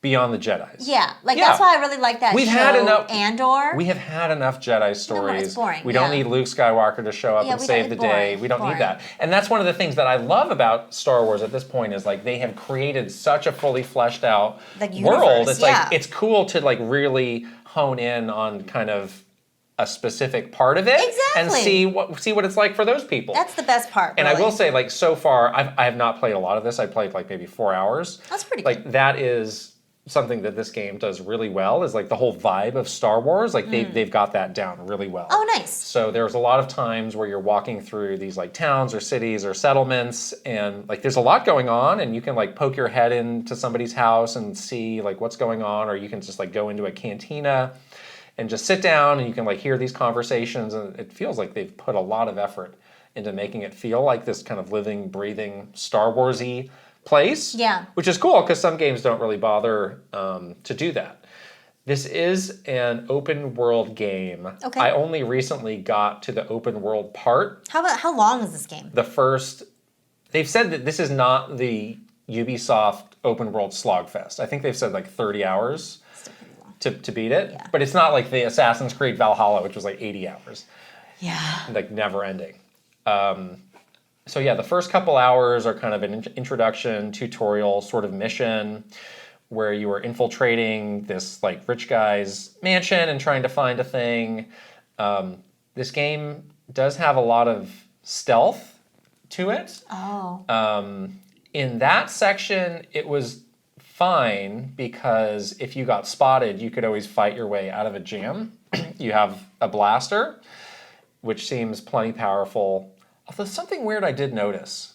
You can also get up close and punch people. Yeah. I think it takes fewer punches to defeat an enemy than shots from the blaster. And I'm not sure on the science of that. Is the blaster set to you punch him 3 times. Lower? You can do a stun shot with the blaster, which is something you only rarely see in the actual Star Wars shows or movies. That's true. Where it makes this like ring-like thing. I've seen that before. These are the actual like this is the deadly blaster bolts. Pews. Yes. Yeah. And it takes like 4 or 5 of those. But only like 2 to punches. kill a guy, but like 2 punches. Are you knocking them out or killing them? Maybe you're just knocking them out with punches. I don't know. He's getting pelted with blaster shots. A sleeper hold or something. Anyways. So you can do that. You do have your little buddy who's helpful. There's a lot of different like little assignments you can give it. So you can tell it to go and create a distraction, make some noise to distract people. You can have it go and like jump on their face and like freak them out. It's pretty versatile. It's pretty helpful. Like you need to use your friend to properly play and get through the game. Nothing bad can happen to the little friend, right? No, I don't think there's anything bad. They're not gonna, okay. No, there's nothing bad. Yeah. That's very dangerous, very scary. I think they know what they're doing here with this friend. Okay. So for the first several hours, I was like, yeah, this is cool. And I did get out of that introductory mission. I got onto this new planet, which is the open world. You get like a speeder bike, and you can explore around. Can you explore other planets? I do think you eventually go to other planets. That's cool. I do think this guy... Did we go through the atmosphere? I think this game might have you flying through the atmosphere. I've seen differing opinions about whether that's just a loading screen or whether you're actually flying down. This is one of the reasons I wanted to get this game, because I wanted to solve this for myself. You want to solve this. These are the things that are important on your checklist. I need to know that. I need to know that. I did not spend a ton of time just doing open world stuff yet, but there were I was mostly just going to the next objective, but there were some like other bounty hunters who like crept up on me who I had to fight. I did stop at some other like little smaller, I found like basically like a Star Wars gas station along the way. And there were some like stormtroopers who passed by and I didn't, bother them. So it does seem like there's enough happening in the world. Okay. And I got to the city and you get another mission, which was another infiltration thing. And this was kind of a bummer because now it's again, if you are detected, instant fail. which was kind of a bummer because it's like, hey, I just did this first mission where you asked me to be stealthy again, but I could shoot myself out of a jam. So this one's real stealth. This was the real stealth where if it's like, you've been spotted, it's like, game over. Oh, so that's kind of a bummer. Kind of bamboozled you a little bit. That's kind of a bummer, and I don't know, in the end, I've heard this game is very stealth heavy. If it's going to be more of that, where you're instantly failed, you don't like I'm not going to like that. I don't know, who does like that? I don't know. People that like I mean, even in Metal Gear Solid 1, like, in most cases, you could go hide under a car or something and, watch the little timer go down. Yeah. The instant failure is, it can be really frustrating. So hopefully more of the stealth missions will be on the side of, get out of the jam yourself. If you get shot and you get gamed over, at least you feel like you were, in control of it more than just like fought your way out. Yeah. Right. So I need to see what's going to come of that. I was hoping after that, I got caught a couple times. Like, is there something in the menu of like stealth detection? Yeah. And they do have a lot of different sliders, but they didn't have one for that. Oh. Maybe they'll add that later. That's a good idea. Stealth detection low. I would have hammered that option. Or like just turn it off. Well, I don't know if you could turn it off, but turn it off. I would make it, very not sensitive to get spotted in stealth.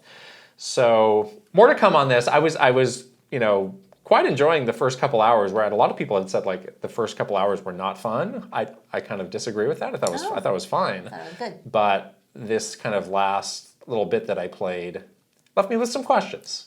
So I'll be reporting back on this next week. All right. With maybe a more definitive verdict also about flying through the atmosphere. And also we want to know about the little friend.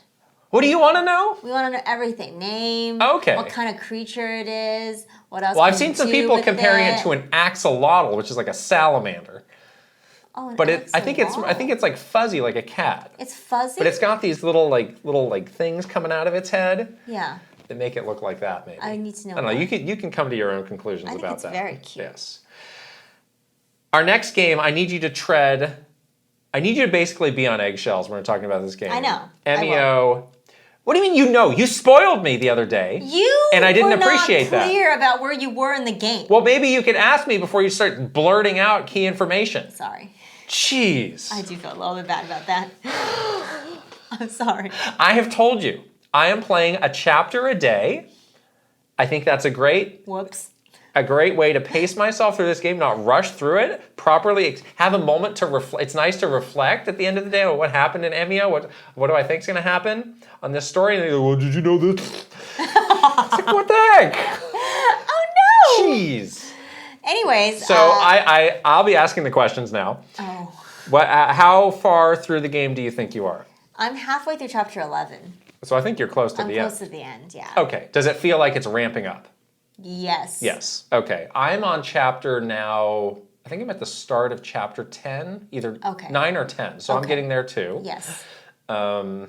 This is going to be our next spoiler cast game. I think we should stop the conversation right there. Yeah. Because now I'm worried. It is going to be our next spoiler cast game where we can actually talk about the game in its entirety. I will just say that I'm really enjoying. This is my first Famicom Detective. Famicom Detective. Famicom Detective Club game. Famiclub is a much better name for this game. Famiclub? Famiclub Detective. Well, the Famicom is something that exists in real life. Famiclub Detective should be the name of the game. Anyways, take note. Okay. This is my first one, so I wasn't sure. Well, first of all, I was a little worried about if I was going to be terrified. But it's not that kind of scary, which is good. Yeah. It's like not a jump scare. It's not like, gross, like guts falling out of your stomach, like whatever. Yeah. It's not clowns jumping out at you in the dark. It's not any of that stuff. That's good. It's very much like the sort of scary that I like, which is like true crime. It's very, it feels very... like the whole the aspect of being a detective is really interesting to me. You have to sort of ask the questions to get to the answers. Like that stuff I really, really like, that kind of scary. This one also has this addition of an urban legend, which I love as well. So far, I am really glad I played this game and was convinced by our community to play this game, because I was wasn't going to at first. But I really like it. I really love it. All right, let's move on immediately then. One more game, Ace Attorney Investigations Collection. You've been playing this back to back with Emio. I've been playing this. I've been like dual wielding Ace Attorney and Emio, which is not maybe the best idea because your brain can do a thing where you like transpose what you're supposed to do in each game because they're very similar in the way that you like investigate things with like the way that you ask the questions. Obviously, an Emio is very different than Ace Attorney, but it's kind of the same concept. So I was getting a little bit like, wait, what was I doing in each game? But I am playing the Ace Attorney Investigations Collection. I just started with the first one, which is with the one starring Miles Edgeworth. And it's super fun. I really love this game. Who is Miles Edgeworth? It's like another like attorney. It's like a... What happened to Phoenix Wright? He's kind of like Phoenix Wright. But where is he? He's in some of the other. Is he like retired now? It's like a different time. Okay. Yeah. But anyhow, so you play as Miles, and it's a little bit different the gameplay than a Phoenix Wright Ace Attorney game. So it's kind of interesting to experience this as Miles. But yes, I'm in the middle of solving my first case. It's very interesting, very intriguing. But yeah, I've been playing both, and I'm like double dosing on the. So this is like many games in one package, right? Yes, 3. 3 full games. Okay. Yes. And have you played all of these before? Or there was one that is first time? First time, yeah. Right? First time coming to the US, I think. Yeah. Okay. But the others, I think I've played at least some of those other ones, but I haven't like beat all 3 or anything like that. Yeah. Okay. Yeah. That's great. Would you say if you're a first timer to this series, is this more for the seasoned player, or like there's all these collections now? These games are just available, which is great. Right. I think this one's more for the seasoned. Seems to be player. Yeah. That's my read on it as the non-seasoned player. If you were coming in at first, I would say play a game starring Phoenix Wright first. Okay. Yeah. Could they ever do some sort of Ace Attorney Emio crossover, like DLC mission for Ace Attorney, cool. where it's like they solve the crime their way? Yeah. Would that be cool? That would be very cool. Or maybe there's a thing at the end of the Emio game where you like go to court. You try the criminal. Wow. Because they're cops. Play the Law and Order music. Dun dun. Because that can be kind of neat, right? It's like after we figured out who the killer is, now we have to try them. Great, yeah. Then we're going to have Joe Takahashi, parole officer, and then we're going to have... I think this could be good. Okay. You get that like classic Ace Attorney judge involved in this. I love that guy. Does he have a powdered wig? No, he has a bald head. You should give him a powdered big old wig. beard. I love that guy. That guy's great. Okay. That could be a really fun way to do a crossover. Yeah. Wow, you're really in it with these 2 games. I love it. Okay. I love it. Fascinating. It's so good. We have even more news to talk about, but first, we have another great sponsor to shout out. This episode is sponsored by Hims. Oh boy. It's another great opportunity for me to I'll say, leave the room. I need to talk to the boys. Bye, guys. When we leave the house, it's phone, wallet, keys, and how's my hair look? But if you're experiencing hair loss, you may not be so confident when you step outside the door. It's time to get that confidence back and restore your hair with Hims. Yes, hair is important. Yes. Nobody wants to lose their hair, but the facts are that once you reach a certain age, most men will experience some degree of hair loss. It's a fact. Look it up. Whoa. Scientific fact. But Hims now has all these different ways that you can join hundreds of thousands of their subscribers who get their hair back. There's so many different ways that you can do it. All these doctor-trusted treatment options that can regrow hair in as little as 3 to 6 months. It's cool that they have these different ways you can do it.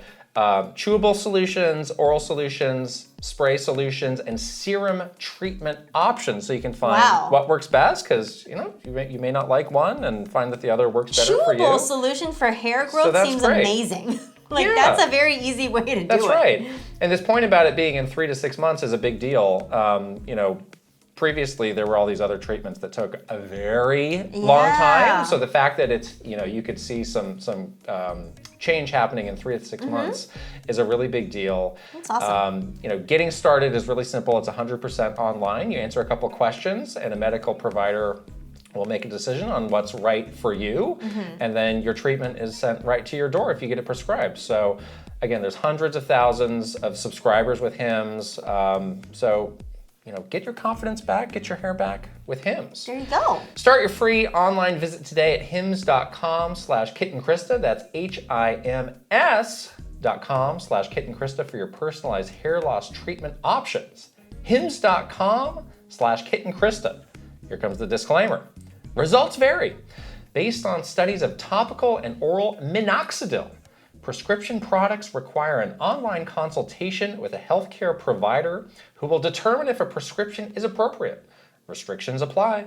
See website for full details and important safety information. And we're going to put the link right over here and in the description below. Yes. All right. The news continues. The news does continue. The news never stops. This thing with Mario and Luigi. Yes. We have more Twitter drops from Nintendo. Yeah. This time it's for Mario and Luigi Brothership. I saw this late last night as I was getting ready to go to bed. Yeah. Oh, what's happening here? What's this now? And as has been the case lately, more information is on the Japanese website. Yeah. NOA did put out like a 30-second trailer showing some new footage, but there's actually some pretty chunky little deets on the Japanese website. So hopefully they Japanese website. Keep it locked to the Japanese website. Turn that around and get that up in English soon because it's interesting. So I'll just read through. There's like 5 different new bullets. The game takes place in a new world called, so I think there's a different name. It's called Connectal Land in Japanese. But in the trailer, Concordia. That seemed to be like No, don't start with this. Concordia. Don't start with this. I already started. They had a whole visual that looked like it was a postcard. Yes. Mario and Luigi explore on a ship-like island after getting sucked into a mysterious vortex. Of course. This region's drifting islands include various themes like Grand Island, which is rocky, Tuis Island, which is tourist resort, Savarita Island, which is ancient. Zenaliver, what are these, Pokemon? Zenaliver Island, which is urban. Spell Zenaliver. And Kangdang Island, which is fire and ice. Again, I think they may take a localization pass on Zenaliver. That sounds... Or Savarita? Yeah, they may change those. This is probably some Google Translate take on it. Yeah. Mario and Luigi can group their normal abilities into more powerful combination attacks that require more sophisticated timing to maximize their effectiveness. They have new Bros attacks that cost brother points and unleash massive damage in exchange for inputting special time button presses. The main antagonists are a group of 3 called the Boldrude Squad that conspire in the shadows of Concordia to mess things up for Mario and his friends. Okay. Great. Good. Yeah, it seems to be like a typical Mario and Luigi game. Like the idea of having bros attacks or special attacks is very much in the vein of classic Mario and Luigi games. Cool to see a new locale. I did like that trailer that they had, like sort of this like welcome to this new place, like introducing this new world. The art style and the just the colorful nature of the game continues to be just beautiful and so cool.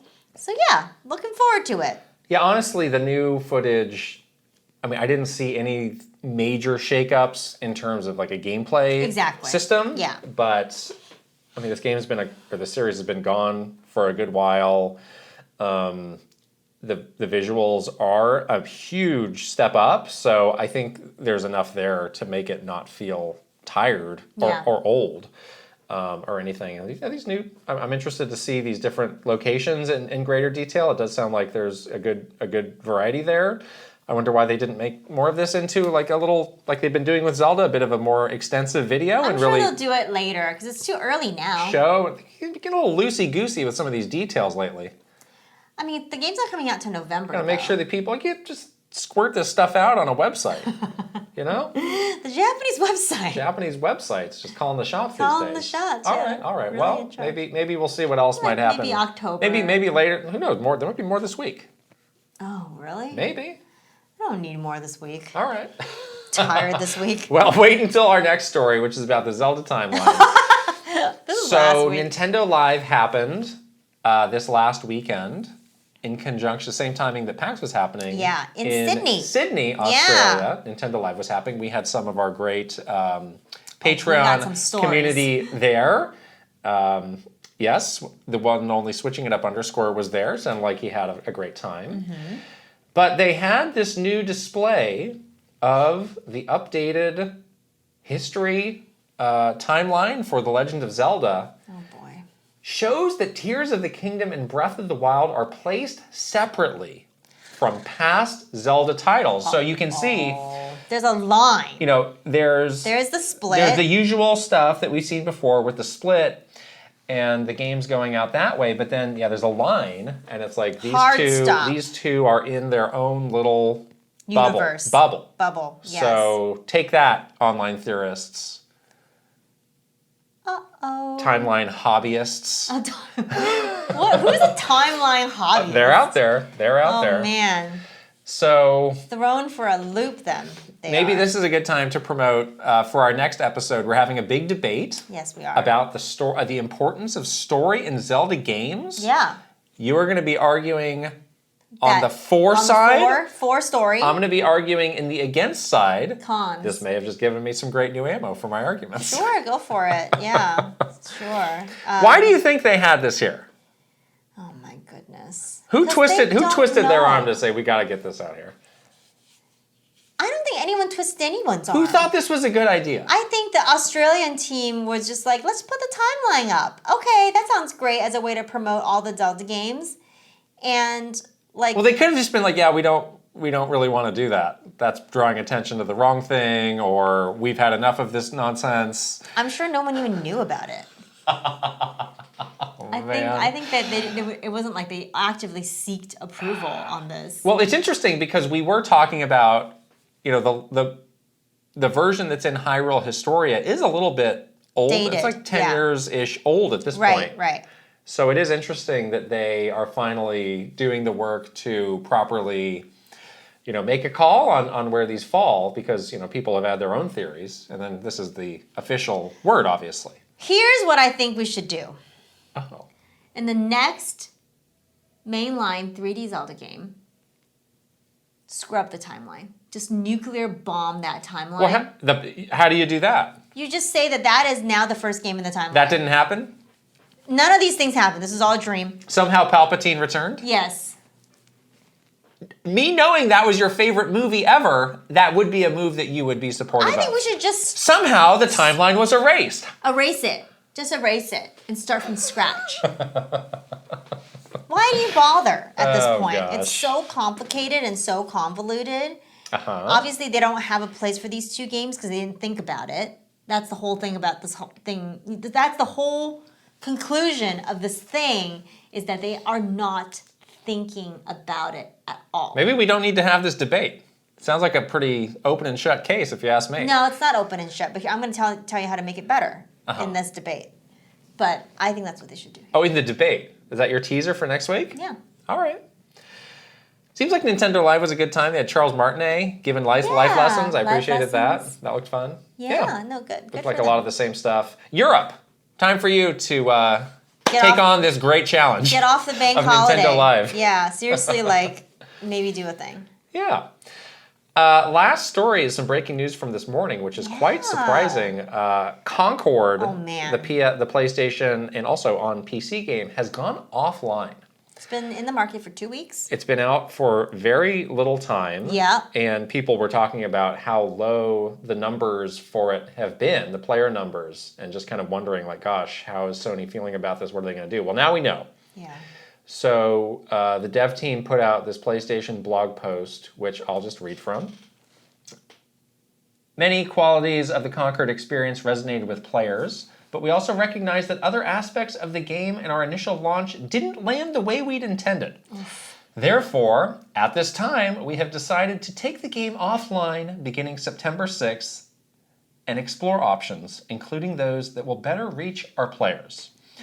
While we determine the best path ahead, Concord sales will cease immediately, and we will begin to offer a full refund for all gamers who have purchased the game for PS5 or PC. If you purchase the game for PS5 from the PlayStation Store or PlayStation Direct, a refund will be issued back to your original payment method. Harkening back to Cyberpunk, wow. Refunds are being given. Yes. Refunds. So this is a really remarkable story to follow. I think when this game was first announced, we were not really feeling it. Yeah, this was like the marquee title, though, in Sony's in that State of Play. State of Play in June. Back when it was like announcement season, this was like their big tentpole title for the year, for the summer. And yeah, when we saw the trailer, we were like, it looks a little generic. It kind of has that sort of Overwatchy clone kind of feel to it. How is this game going to do? Well, now we know that it did not do well at all. But this is a pretty dramatic move. Not just, a few weeks after this game launched. This is dramatic to just say pull the plug, shut it down, issue the refunds. Yeah. Yeah. Yeah, within a year, Sony's experienced like the greatest success you could have with a live service game with Helldivers 2, and now the greatest failure. And I think this goes to show like these are the two outcomes with these games. There is no middle path. Like either it's a huge hit or it's a colossal failure. Man. Because people, if you want this to become a game that people play nonstop until the end of time, then they only have time to play one game. So it's like nobody's juggling 8 live service games. Like they pick one and they stick with it. Right. And this one clearly just did not have enough to stand out and attract an audience. I think, the thing that they were really like pushing was like, we have a weekly cinematic that's going to bring you into the world. Who cares? And it's like, A, who cares? And B, like they didn't really even do that good of a job to really hype that up and make it this engaging story that you're going to want to come back for. Right. So they've been talking about how this has been in development for 8 years, and 8 years ago, Overwatch was great and a big deal, and there was this whole big interest in hero shooters, and now there really isn't. I mean, Overwatch is still around, and they're still the leader, but even that's got a lot of shine taken off of it. Yeah. It's been through some hard times over the years. So this is something more people and more have been pointing out about AAA development, is like it's easy to make a game based on a trend from 5+ years ago and just watch it go poof by the time your game comes out. And you're just like, what? Uh-oh. This is why you shouldn't be making games based on trends. If your development cycle is 8-10 years, isn't it obvious that that trend will fade or go away in that time? My NFT game is ready. It's finally ready. It's the year 2046, and my NFT game is finally ready. These apes are crazy. We've got the craziest apes around. The year is. Yeah. I mean, it's super unfortunate. So what do you think was their decision-making process here of coming to this? Their decision-making process, I think, is that they saw that the game was basically, tanking. Toast. With playership. And then they're like, pull the plug down. We're still sinking money into keeping this thing going. Count the losses and take the loss now. Yeah, I mean, or count the losses and pull the plug. It's a very bold step. It is. Unprecedented in many ways, but I do think if you're Sony, it is probably the best thing to do. Why would you continue to pay for this when you know it's a failure? Right. Of just saying, we're going to bite the bullet and try something else with this. And I've seen people saying, this is the last we've seen of Concord. It's going to become a tax write-off. I've seen that too. A lot of movies do that. Or TV shows. Warner Brothers has done that. Yeah. They've come under fire of having movies that are done that they just didn't feel strongly about and just said, we're just going to shelf it and you can actually do it that way. I think you can make more money. You're getting excited now talking about tax write-offs. Where's that NFT game? Because we can write it off. I don't know. Can you actually do that if the thing released and then you pulled it back? I don't know if you can actually do that. I don't know, actually. You're not a CPA. People should know that about you. I can't do math at all. You're definitely not a CPA. Can't even stack 3 old beds together. Are you kidding me? I feel like we do see this again in a very radically different sort of way. Yeah. There are examples of people being able to turn this around. Again, Cyberpunk. was a huge, I mean, Cyberpunk, people bought in huge numbers when it came out. So that's a fundamentally different thing. But I do imagine my feeling is they're going to say, like, you know, what did people like about this? Let's emphasize that. Let's do away with the stuff that people didn't like. Right. Let's give this, you know, a radically different kind of look and feel wrapper to it, that makes it stand out, that makes it more unique, and we'll give it one more shot. And, you know, again, like if we have to be really ruthless and pull it back, then so be it. But like we've already invested so much, and there are just enough success stories of games turning it around that you can't rule it out. That's true.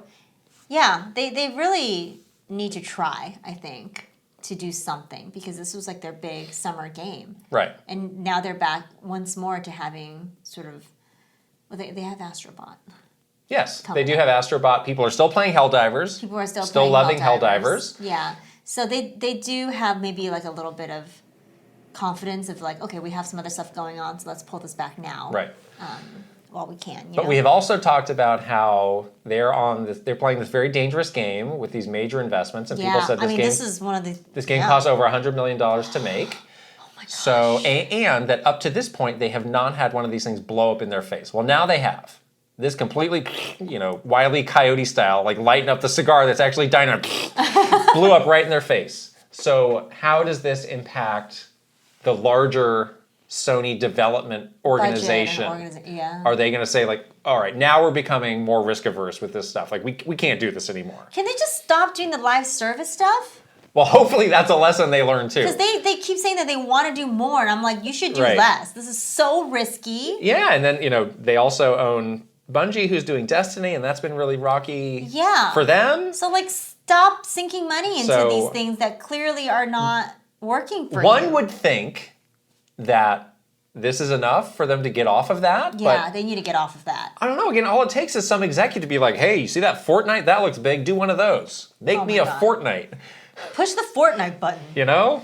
Like, do more games like Astrobot. Do more smaller projects. Like, you can do that. That's an option. It's not the only option to make a live service game. Yeah, I'm less interested in what happens with this game because it's just fundamentally not really a game that I'm that interested in. Exactly. But I am curious of the bigger picture. Like, what does Sony learn from this? I hope they learn something, yeah. You know, did they get so stung by this? They're like, well, never again. Well, we do this thing. Yeah. Or like, we need to enact, you know, we just need to scale back everything by this much because this has gotten out of control. Yeah. And maybe that's good, though. We're lucky that the $300 million game didn't blow up in our face. It was only the $100 million game. I don't know. Or who knows? Maybe it could be like, now it has to be an IP. Everything has to have an IP. There's so many different ways they could interpret this.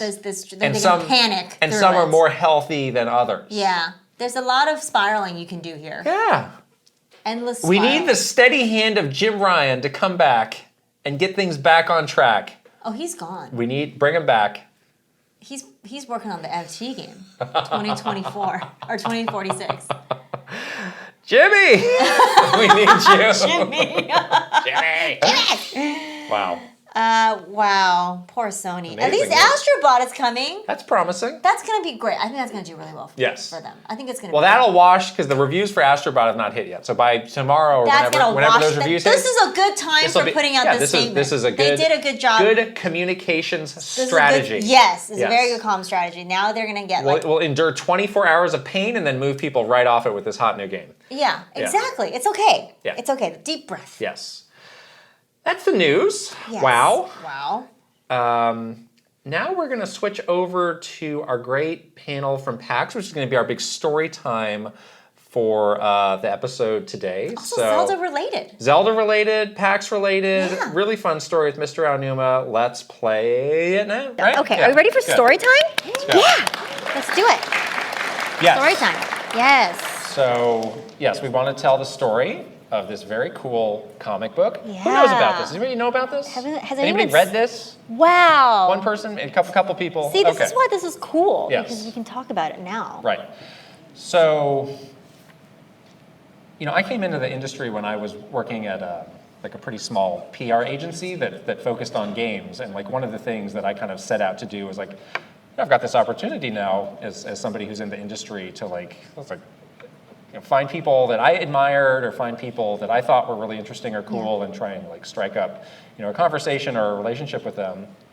And at that time, I was a very heavy Penny Arcade reader of the comics. And it's like, gosh, it'd be cool if, I don't have anything like immediate, but down the road, there might be something, to do with Penny Arcade that could be cool. So, I just started reaching out to them and tried to strike up a conversation, strike up a relationship. And this was before PAX or anything. It was just the comic book, just the website. I think maybe they had printed a couple of their books. So they were very much still on the come up.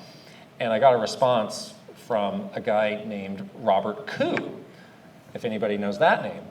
There he is. And Robert was the former business manager of Penny Arcade, who really was like, he's no longer there, but he was with them for a long time, and he really was like the mastermind of all of these huge business dealings as they got so big and they started to expand and all of these different things. So I really did, strike up a genuine relationship with him out of the blue. Like when he was in San Francisco, like we would, hang out, go out to coffee, do stuff. So, that was just something that, I was carrying with me. It was like, okay, if we are ever in a position to do something cool with Penny Arcade, I can talk to Robert and we can see if it happens. And obviously, there's a lot of other like great people who work at Penny Arcade too, but Robert's making it happen. Yeah, and that's the thing about the games industry is that it's small, and it's one of those places where if you are a nice person and you like build those relationships and you just are a genuine person, I think you can get really far. Right. And you never know when somebody that you've met or somebody that you've done something in a previous job with would become someone that's going to be really instrumental in something else that you do later that becomes even bigger and allows you to work with more people. So that was pretty interesting because, it was like when we were at Nintendo and years and years and years after your first initial kind of friendship and meeting with Robert, like we never thought that we would be able to do something like this with Penny Arcade. And I did always have one specific idea in the back of my head of it would be cool if we could do this, which was they did these sorts of branded promotional comics. Yeah. And at the time, they were doing a lot of this stuff with Ubisoft, which was actually literally the building next door from where I was working at the time. I was like, oh, gosh, this is really cool. Like, I don't think they do a lot of this sort of work anymore, but this is not like in the style of their normal comics. Like, they're not comedic.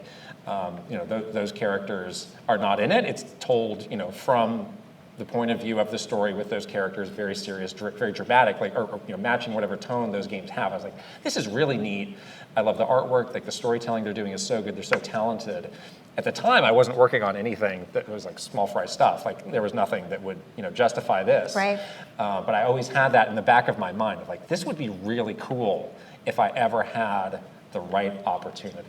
The cool thing about these is, yes, they are based on, they are from the perspective of that particular game or those particular characters, but they still draw them in their very signature style. Right. So that was what's really cool about it is like all of these big, huge brands like Ubisoft and later on when we were at Nintendo, like allowed them to like kind of recreate these characters in this very unique Penny Arcade comic book style. So yeah, it was such a cool thing that they were doing. If you look on their site, they still have a lot of these. Yeah, they have an archive of all of these. Available. So you should definitely poke around and see like what else is out there. But they have stuff for God of War. They have stuff for like Rainbow Six. Tons of other huge video game properties. They've done these sort of branded comics for, and they're all super cool and really high quality. Yeah. So lo and behold, going through our career working at Nintendo. One day we had the right opportunity, which was The Legend of Zelda Skyward Sword, which this was kind of the first big project that you and I were working together on. And it was a big one because there was so much kind of hooked into it. There was the game itself, which was a massive, massive release on the Wii, but it was also the Zelda 25th anniversary. Right. And sometimes Nintendo makes a big deal or doesn't make a big deal out of different anniversaries. And with no rhyme or reason. Sometimes you don't know what to expect. Whatever. But this was maybe one of the biggest anniversaries that we were ever a part of. So there was that's when they kicked off all of the Zelda concerts. The symphony, and we were involved with the first one of those, which was at a really cool theater in Los Angeles that Mr. Aonuma and Mr. Kondo came to, that we were, deeply involved in. So it was like all hands on deck. This is a big deal. And the mandate from, our leaders was, make this feel huge. Right. This is like our big game for the holiday. There's this big feel-good Nintendo story with the anniversary. So bring us your best ideas, bring us new ideas. We've got some money to do cool stuff. So don't limit yourself. Yeah, that's always stuff that we love to hear. When Switch launched, we heard that again, like, bring us your big ideas. A lot of times Nintendo, as you guys know, can be so conservative, and they kind of don't want your big ideas. They just want to do like that simple thing and launch the game, and then people play the game, and naturally they'll like it, and that's pretty much it. So a lot of times, you don't get to be ultra creative or try something different, but this was one of those rare moments in working at Nintendo where it was sort of the opposite, and they were like, yes, we are really open. Mr. Aonuma specifically is really, really wanting to hear your big marketing ideas for the anniversary. This is a big deal. Like, there was just a lot of like hunger for new ideas, which was exciting and became one of the coolest things we've ever worked on. And also with this game, there was a little bit more attention paid to the story and the placement of this game in the Zelda timeline. Oh, that was not like that. one of the rare times that Nintendo was, openly talking about the timeline. Yeah. So we thought, like, okay, if there's ever an opportunity to pitch this idea, this is it, because the game is so cool, it's so visually striking, it's got this cool story, and we can kind of translate that excitement that people have for it into this comic book and kind of distill everything that's cool about it into that. So we pitched the idea. We were really nervous, though, that this would just be like an immediate rejection, which is something that happens a lot. Yes, where, and it kind of hurts when it happens. People hear about it. It's like, yeah, that's just not what we're interested in doing. Like, thanks for trying, but no. Yeah. But this actually kept working its way up the food chain, and there's a lot of people that review these proposals and plans, and it just kept getting included in the next round, and it made its way through all of the Nintendo of America reviews, including Reggie and everybody there. So we thought, oh wow, there's some interest in this. But then of course the next stop was Japan, and that's like where it gets killed. All your ideas gets killed there. So we were like very nervous. But yeah, it was one of those things where we sort of pitched a wild card. Like we just took our best shot, and we weren't really sure how it was going to pan out. But then we realized that the good thing that was on our side is, at least in Japan, they kind of had some precedent doing comic books before, because the Zelda manga does exist and is beautiful, and they've been doing those for a long time. So the idea of doing a comic or having an artist sort of reinterpret the characters and stories was not a total foreign concept to them. So I think that definitely worked in our favor. And then of course Mr. Aonuma was very excited about cool anniversary ideas, and honestly I think he's one of our favorite developers, because he's just a chill guy. Like, he is very easygoing, he is open to new ideas. He's definitely one of the developers that has more of like an open-minded. He's a very flexible thinker. Yeah, exactly. And so the idea obviously did get approved. He let us know that he liked it, and they did specifically reference these other comics that they had released in Japan in the past. So like, yeah, this is something that we do have some experience and comfort doing. So yeah, let's go ahead and move forward with this, which was amazing. We were like, oh my God, this is actually going to happen. Wow. Yeah, and then Mr. Aonuma was like, I want to stay super involved, obviously, but he was like, I'm here for you guys. I'll review, all the artwork. Like, I'll help to push this through. So he was very like hands-on. He's hands-on with a lot of the projects that we worked on, but for this one in particular, I really felt like he was just genuinely kind of excited about it and wanted to be kind of taken along on the ride of getting this made and created. So that was pretty cool too. Yeah. So, amazing. This thing got approved. Oh my gosh. What is going on in this picture? Is he holding a PSP or something? This is my first time really taking a close look at this picture. I really like this picture because he's holding the Xbox controller upside down. He's ready to tighten up the graphics on level 5. It's like a Vita or something, or maybe a PSP. I think that's a PSP. Anyways, I really like it. I really like it. So, I went to Robert. After all these years, finally got to say, hey, we've got this thing, we want to do it. Obviously, they jumped on the opportunity. Yes. They're lifelong fans themselves, so it was easy.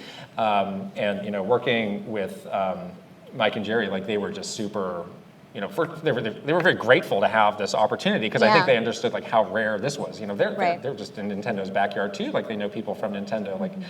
I don't think they ever expected that they would have an opportunity to do something like this in their careers, so it felt very special to them, which made the whole thing feel even cooler. Yeah, and this picture, I think I picked this picture because it's a great representation of two kinds of energies. You have Mr. Aonuma and the Nintendo executives that are a little bit more buttoned up, a little bit more serious and stuff at times. Mr. Aonuma is very cool, but still very serious, very professional. And then you got these guys, and they're obviously amazing and Nintendo fans, but they're also very, very focused on the creative, on the art, on the drawing. So we were a little bit nervous about how these two would mesh. Would they be open to some of the rigor that comes with working with Nintendo? Nintendo is so strict, and Zelda is one of their most precious IPs. Are they going to be cool with Nintendo sort of being very hands-on with that? They're so creative. Are they going to be I can't believe you're saying this about my art.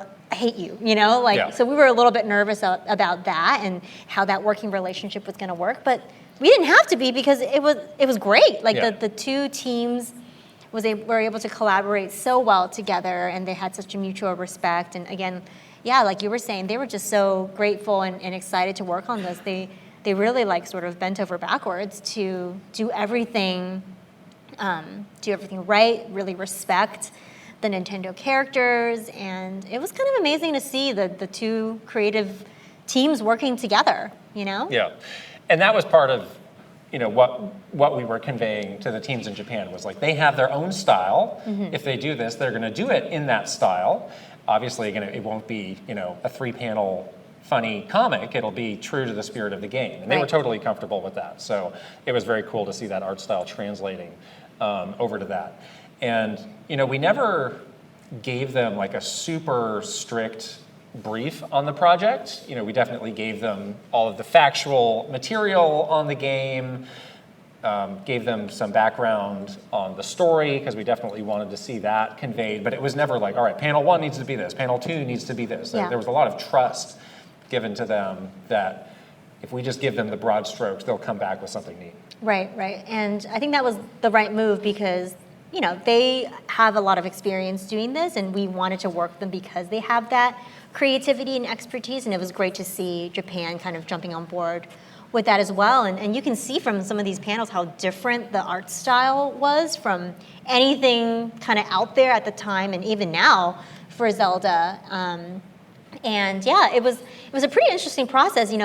We were, again, pretty worried that it was going to be this lengthy, oh gosh, here we go. Every panel was going to be some 7-page report about what things need to be changed, Or just be a complete do-over. It could be a do-over. Yeah. We've seen every potential outcome of that. Yeah, facet of that has happened to us. Or it could be we tried this, it didn't work, cancel it all. That's happened before. So we were kind of nervously waiting for the rough sketches to come in so we can share it with Japan, not only with Mr. Aonuma, but also the art team in Japan, which is also kind of our first time working with that team. And they're great, but also very particular. There was a famous t-shirt that I was working on once where they said, "Move Mario 1 pixel down." I was okay, I see that you have a different eye than me, so great. So they are famously extremely particular. Yeah, more so than some of the producers or individual developers. Yeah. That is their job, to know the minutia of all of these different IP worlds. Yeah. So that's where you can really get into some nitpicky. Yeah, or you just can't, you can come to an impasse sometimes where it's we can't do this. So we were worried about that, and they kind of came back with the sketch, black and white, super in the style, but not like super flushed out. And we like sent it to Japan. We're like holding our breath. Is this gonna be okay? It came back with like one comment. We're like, how is this happening right now? Did we catch them on a good day or what? But it was like shocking to us, right? Because we really thought that it was gonna be, pages and pages of comments or whatever. But no, it was like, this is great. We love the artwork. We love the style. Like, keep going forward. We have a couple of little changes here and there, but nothing major. So we like really let out like a collective sigh of relief. Like, thank goodness, there wasn't this other outcome on this. Yeah, and that was actually overlapping with the Zelda Symphony. So there's a foreword on the first page of the comic written by, this is written by Mike. I'll just read it because it's really cool and it kind of plugs into this story. This is the message I got back from our contact at Nintendo. This is from us. Yes. When we showed him that first page. This is some great stuff. I was with Mr. Aonuma on Friday for the Zelda Symphony, and we were able to quickly show him the first page, which he liked. I cannot, and then Mike continues, I cannot describe how incredible that made me feel, so I went to work on the rest of the pages, determined to make this my best work to date. We've done a lot of these Penny Arcade Presents projects over the years. I'm very proud of all of them, but this is special. This is Zelda. Even as I'm typing this, I'm getting a little emotional. Wow, this is Zelda. So cool. So everybody was just completely bought in on this project. I do remember showing him that black and white panel during the symphony when we were with him. That's so funny that made it into the forward. I haven't read that in a while, so that's pretty cool. So, it was all smiles for this project. We have asked ourselves since, like, if in 2024 we proposed the same idea, would it go the same? And we don't think it would. I don't think so. No. It's a different era now, Yeah. But it was so cool to live in an era where, be part of that era where we were able to do something like this. And it's really amazing. The one little bit of feedback that we did get was on this image that you can see here. It's on specifically the portrait of Zelda, and got an interesting look on her face. The first version was maybe a little bit more interesting, and Mr. Anu was like, it's not looking exactly right. Yeah, definitely. These characters all look different in a different style, but I think Zelda in particular, he was like, she needs to be more like a princess, Yes, she needs more to regal. Or what does that meme right now? It's like she needs to be very mindful and demure. That's not what he said, but I think that's what he maybe He started that meme. He started that meme like 25 years ago. Yeah. But I think that was the only sort of big change, was redrawing that portrait of Zelda into what you see here. Even so, I think it was like, oh, this is still a pretty different kind of depiction of Princess Zelda. Yeah. So we got it done. The comic does still live on the Penny Arcade site. So if you want to check it out, you can see it. We did print. There's not a lot of these. There's under 1,000 of these. We were trying to figure out exactly how many. It's somewhere between 500 and 1,000. They're really rare. So they are really rare. Good thing I have a box of them. Hey, I brought you guys some. We did bring a couple. Yes. Thank you to the PAX people for handing out a few to the front of the line people, and hopefully you guys enjoy that. Yeah, we handed those out at those concerts. It went out when we finally gave the game out to the media to do reviews. So I think it plugged in really well to kind of that mission of making the anniversary and the game feel really big and really special. Yeah, so cool that it's still on their site too. Right. Yeah. And it's still a project that's really special for us. There's more of those great pages, but you went so far as to make it into this gigantic framed thing. I think it was a birthday present for you, right? Yeah. So this is my old office at Nintendo, and I had it right there, and that's the whole thing. It's it's 8 pages, beginning to end. I had that very prominently there, and I would have so many people ask me like, what is this? Like, how did this come to be? And it was like a really cool story of like, we did this here. So Nintendo's notorious for like, you don't always get to do what you want to do. Yeah, this is the one time, maybe in the world of marketing, but twice. Yeah, this was one of the happy ending stories of that, and we still have it. It's in our studio now. Front and center in our new office/studio. So we'll keep that with us forever. Yeah. It's a really special project for us, I think, because it was one of our first ones together, and we were like, we make a pretty good team, you and I. Not bad. Got this approved. Happy people all around. And we have this great story and memory now that we have, love Nintendo, so it's awesome. Yeah. Yeah. Cool, huh? Cool, huh? That's what they say. Yeah, we're back. I wasn't ready again. You gotta get ready. I'm not ready. You need to get ready. I'm not ready. Well, that was fun. That was great. Yes. That was great. Once we got into the PAX panel, my panic had subsided. I can never tell once we start is the thing. Once we start, I'm fine. It's never like, today. Like a real shaky, sad. No, there was none of that. Yeah, no, we once it started, once we kind of sit up there, then it's like not that bad anymore. Yeah, it's the anticipation of it, you know. All right, let's wrap up this episode with some questions from our community. We get each and every question from Patreon. That's patreon.com/Kit and Krysta. Ask a question, get exclusive content, get early access, get it all. Get all the things. Patreon.com/Kit and Krysta. Our first question is from Waltamides. Hey, Kit and Krysta, after a direct, Nintendo usually posts a graphic to Twitter with the logos of every game announced in one place. Much like a music festival, the more popular games get mentioned at the top in a larger size. What are the considerations for placement of other games? I'm often surprised by things like Fitness Boxing 3 being billed above the Dragon Quest 3 remake and Civ 7. Is it simply more sponsorship dollars flowing in, or are there other factors? Thanks. Yes, the big infographic. These were surprisingly hard to get made. Yes, they were very hard to get made. Lots of approvals, but always like a... get this made as quickly as possible so we can have it up after the direct was also the feeling on these. The first party games are going to get top billing, is what it is. Well, in this case, it was a all third party direct. All third party direct, right. Yeah. But yeah, basically they have to ask. I'm not even sure what they're really asking, because they're basically pasting a logo that they have, that they were given for marketing purposes on this infographic. This paper. They're not asking them, are you okay with this, where this is placed? It's like, are you okay with us using it in this? And they need to wait for everybody to say yes before they can post the thing. I'm not sure why they have to do that. So you already gave us the logo. Because it used to be like, days would pass, like, oh, well, we're waiting for Funko Pop Funland to approve the thing. It's like, well, where are they? Can we just do that? No, we must wait. That would be being a bad partner to wait. Yeah, that's true, yeah. But there are no sponsorship dollars involved in this. There's no dollars. It's just putting the logo on a page. Right. So it is really that team sharing their interpretation of what they think the important games are. Popular, I mean, Fitness Boxing 3 got a pretty long segment. It did. In that direct. Yeah. So clearly they see it serving some strategic purpose. Mm-hmm. But yeah, that's strictly at that team's discretion. In this case, the PDR, which is the licensing team at NOA, kind of putting those all together and seeing how they want to arrange it all. They want the ones that are more like broad audience to be bigger as well. That's why you see Fitness Boxing that above Dragon Quest or Civ. Because Dragon Quest and Civ, they're great games, but they have a more niche audience. So 100%, they're like, what is the broadest audience that we can capture that will like zone in on one logo and be like, oh wait, I know about that game. I haven't played my Switch in a while. Maybe I should pick it back up again. Yeah. You know? Okay. Yeah. Tuscoob's next, very timely with what we're just talking about Mario and Luigi.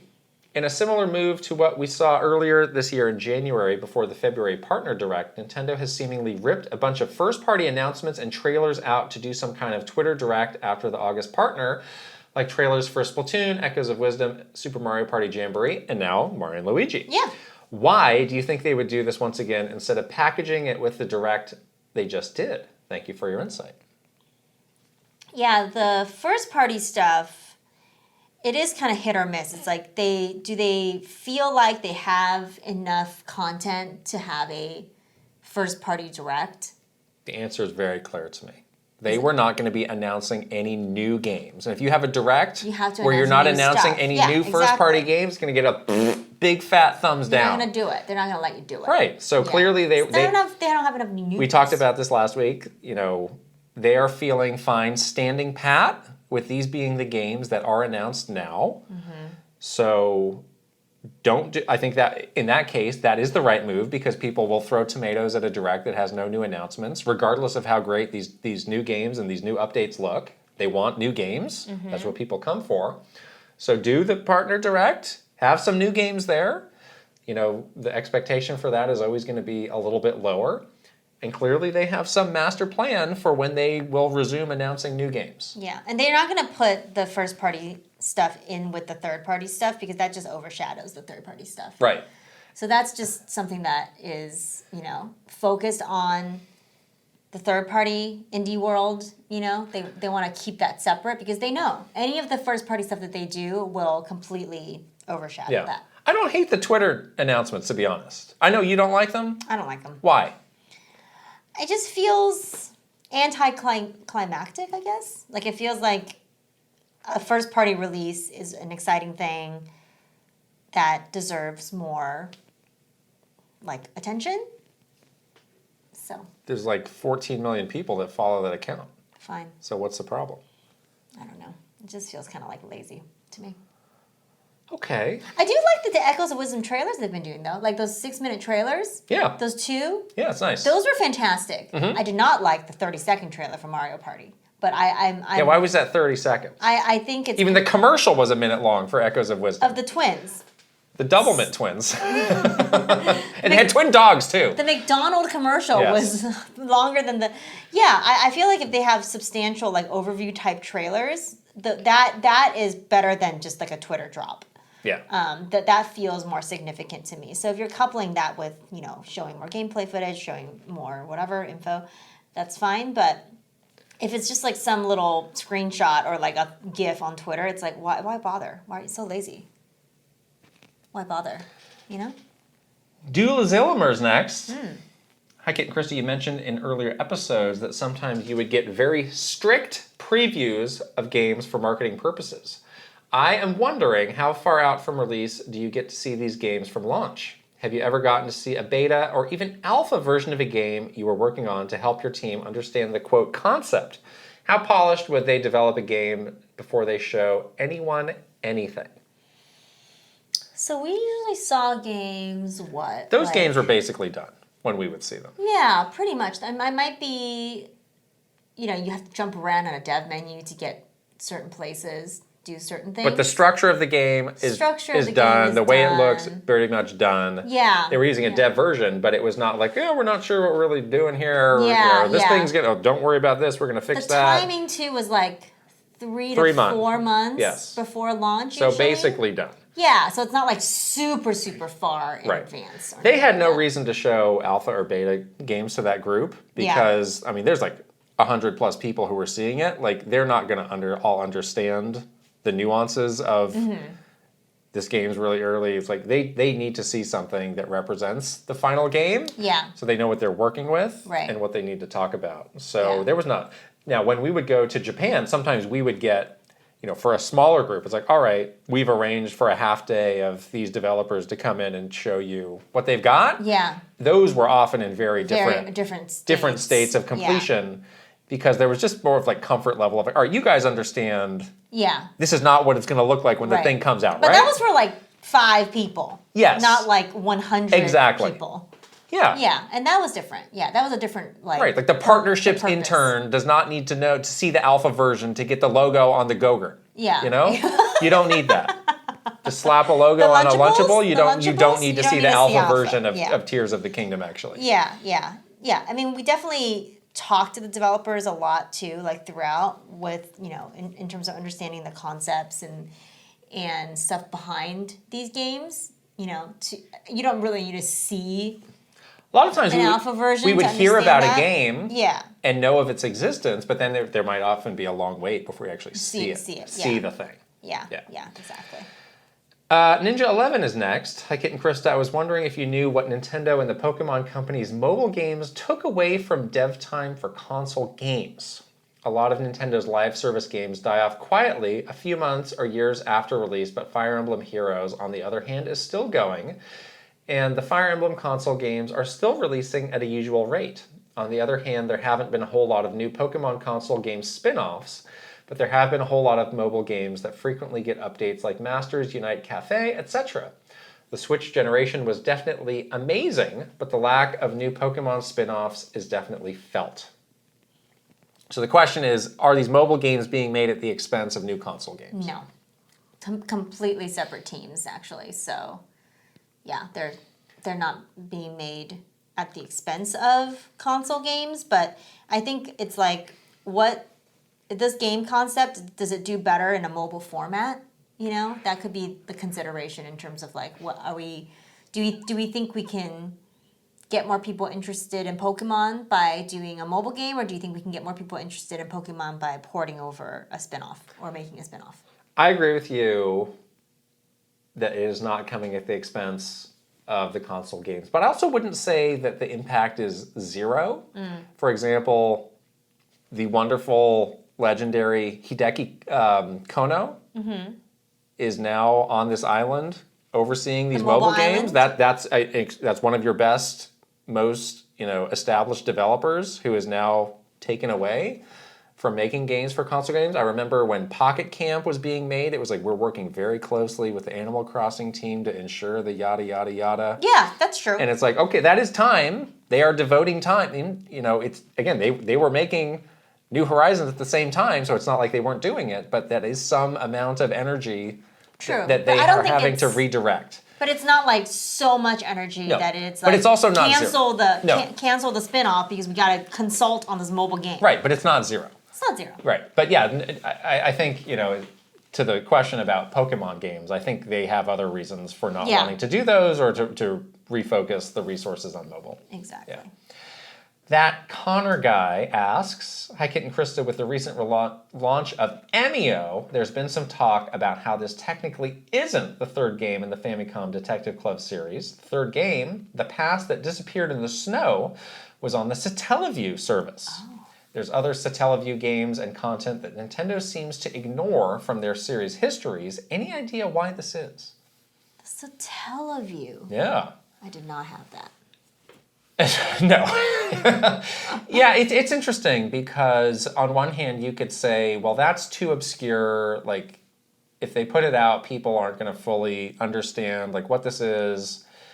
But at the same time, it's like a game's a game. Like, you kind of don't need to understand that there have been enough cases. Like, they released, Star Fox 2 that was an unreleased game that they just pulled out of the vault. So it is a little bit strange why they have not, because there is interesting content from the Satellaview. Nobody ever sat us down and said that. In fact, I'm not sure I ever had a substantial conversation with anybody in a formal capacity about the Satellaview. I don't think I've ever heard that name mentioned at Nintendo. I think most people outside of development and probably a few people in the treehouse, frankly, even know what the Satellaview is. I know, right? So obscure. I don't know, though. That could be an interesting little oddity for them to start to delve into at some point. I mean, it's just going to be like brand new for people. Right. It's not going to be, like, no one's going to know, barely anyone's going to know what the original looked like. I mean, that could be a fun, again, so if you want to juice some NSO. Yeah. Now we're adding the Satellaview. Oh my God. Check it out. Again, that's not going to mean something to a lot of people, but for some people it really will. They love the obscurity of it. You know? And the ability to access it again could be kind of interesting. Exactly. Last questions from VGM Life. Hi, Kit and Krysta. One of my favorite environmental flourishes in Super Metroid is the deceased soldier outside of Kraid's lair. We never learn their identity or motivation, but their very presence elevates the mystery and menace of the world you are in. Between Super Metroid's darker atmosphere and the murder mystery nature of Famicom Detective Club series, I'm curious how Mr. Sakamoto is viewed within a family-friendly company whose mission is to surprise and delight. Thanks. I love Mr. Sakamoto because he had this like lens of looking at games through almost like a film cinematography. Yes. And he has a very interesting perspective around drama and, even like horror. Like I would say like there is elements of horror in Metroid games that is very apparent. That's definitely his doing and his DNA, So it's kind of nice. It's a bit refreshing to have a different perspective than just like the bright and colorful Mario games that Nintendo usually puts out. And I think that he's respected for that at Nintendo as well. I think they welcome that different perspective and viewpoint.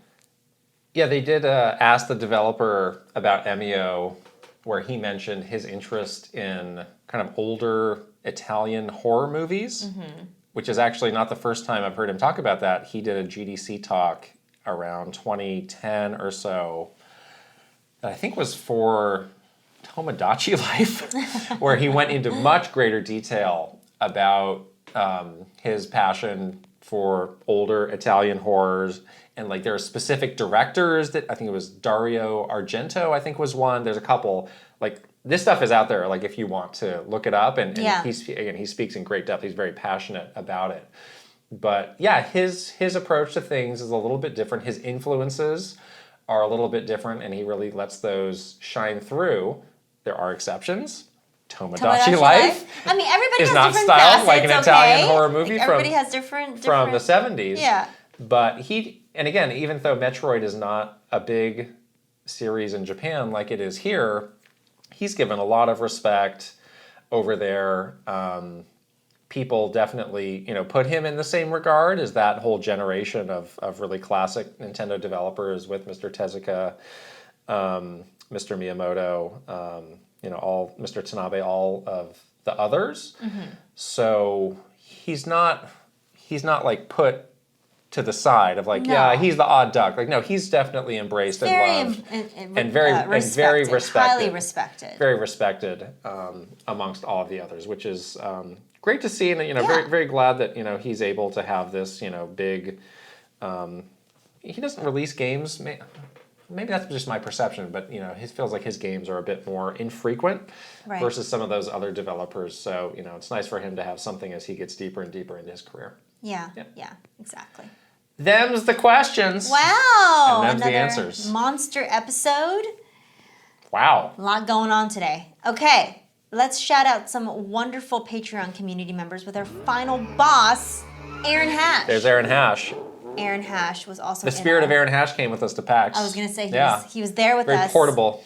his spirit is very portable, and a very nice final boss. Yes. Okay, here comes the superstars: Maru Mayhem, Eigenverse, Kiss My Flapjack, Mike Chen, Roy Eschke, Switching It Up _ VGM Life, Link, the hero of winds, Angela Bycroft and her pig Molly, Thomas O'Rourke, Kyle LaBeouf, Roberto Nieves, Frederick Ulf Conradson, Andrew Uhas, Chili, Bruce Dash, Simon, Crashuri, Master Discord, Ash, AJ Kunles, and 40 Gig. Woohoo! And the One Up Club.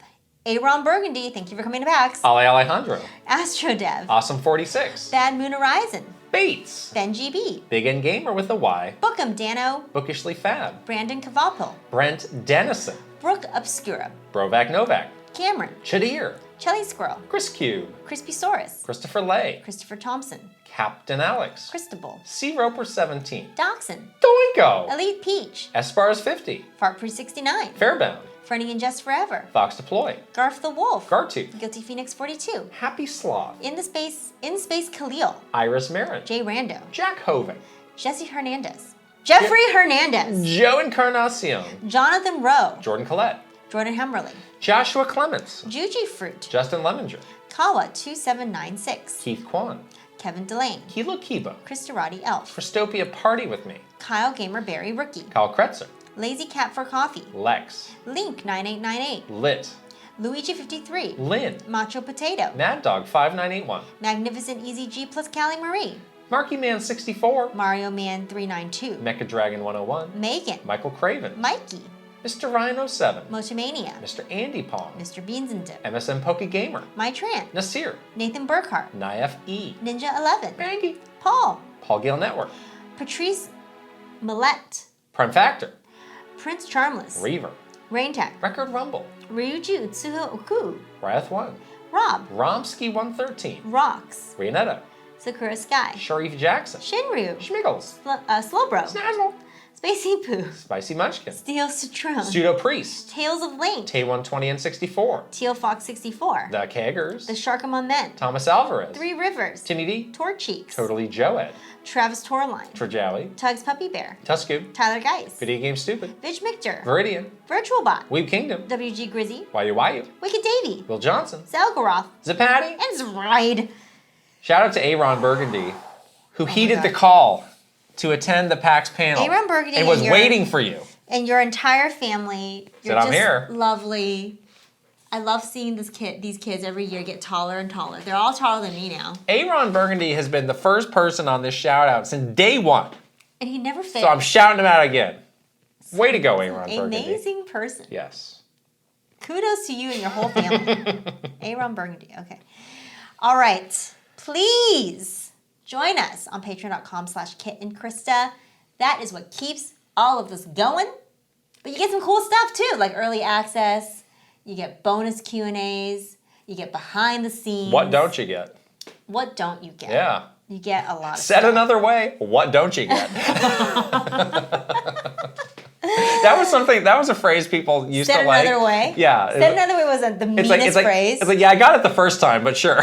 Try why again. do you have to say it another way to me? Because it shows that they understand. They're like showing you, like, look how on top of this I am. I'm going to tell it to you. I always thought it was an insult to me. Well, it is. Because it's like, you don't understand this like I do. Said another way. You're an idiot. It's like, I got it. Thanks. Yeah. I know. It was rude, and I didn't like that. Yeah. Okay. Anyhow, if you're watching this on YouTube, you can please subscribe, give this video a thumbs up, and leave us a comment. And if you're listening on audio, you can also subscribe, give this podcast a 5-star rating, and leave a written review if you please. Please. And we're on the socials. We're on Twitter, Instagram, TikTok, Facebook, YouTube, and Threads. All right. That is it. We're going to continue our PAX return recovery, and we'll see you later. Bye. Bye.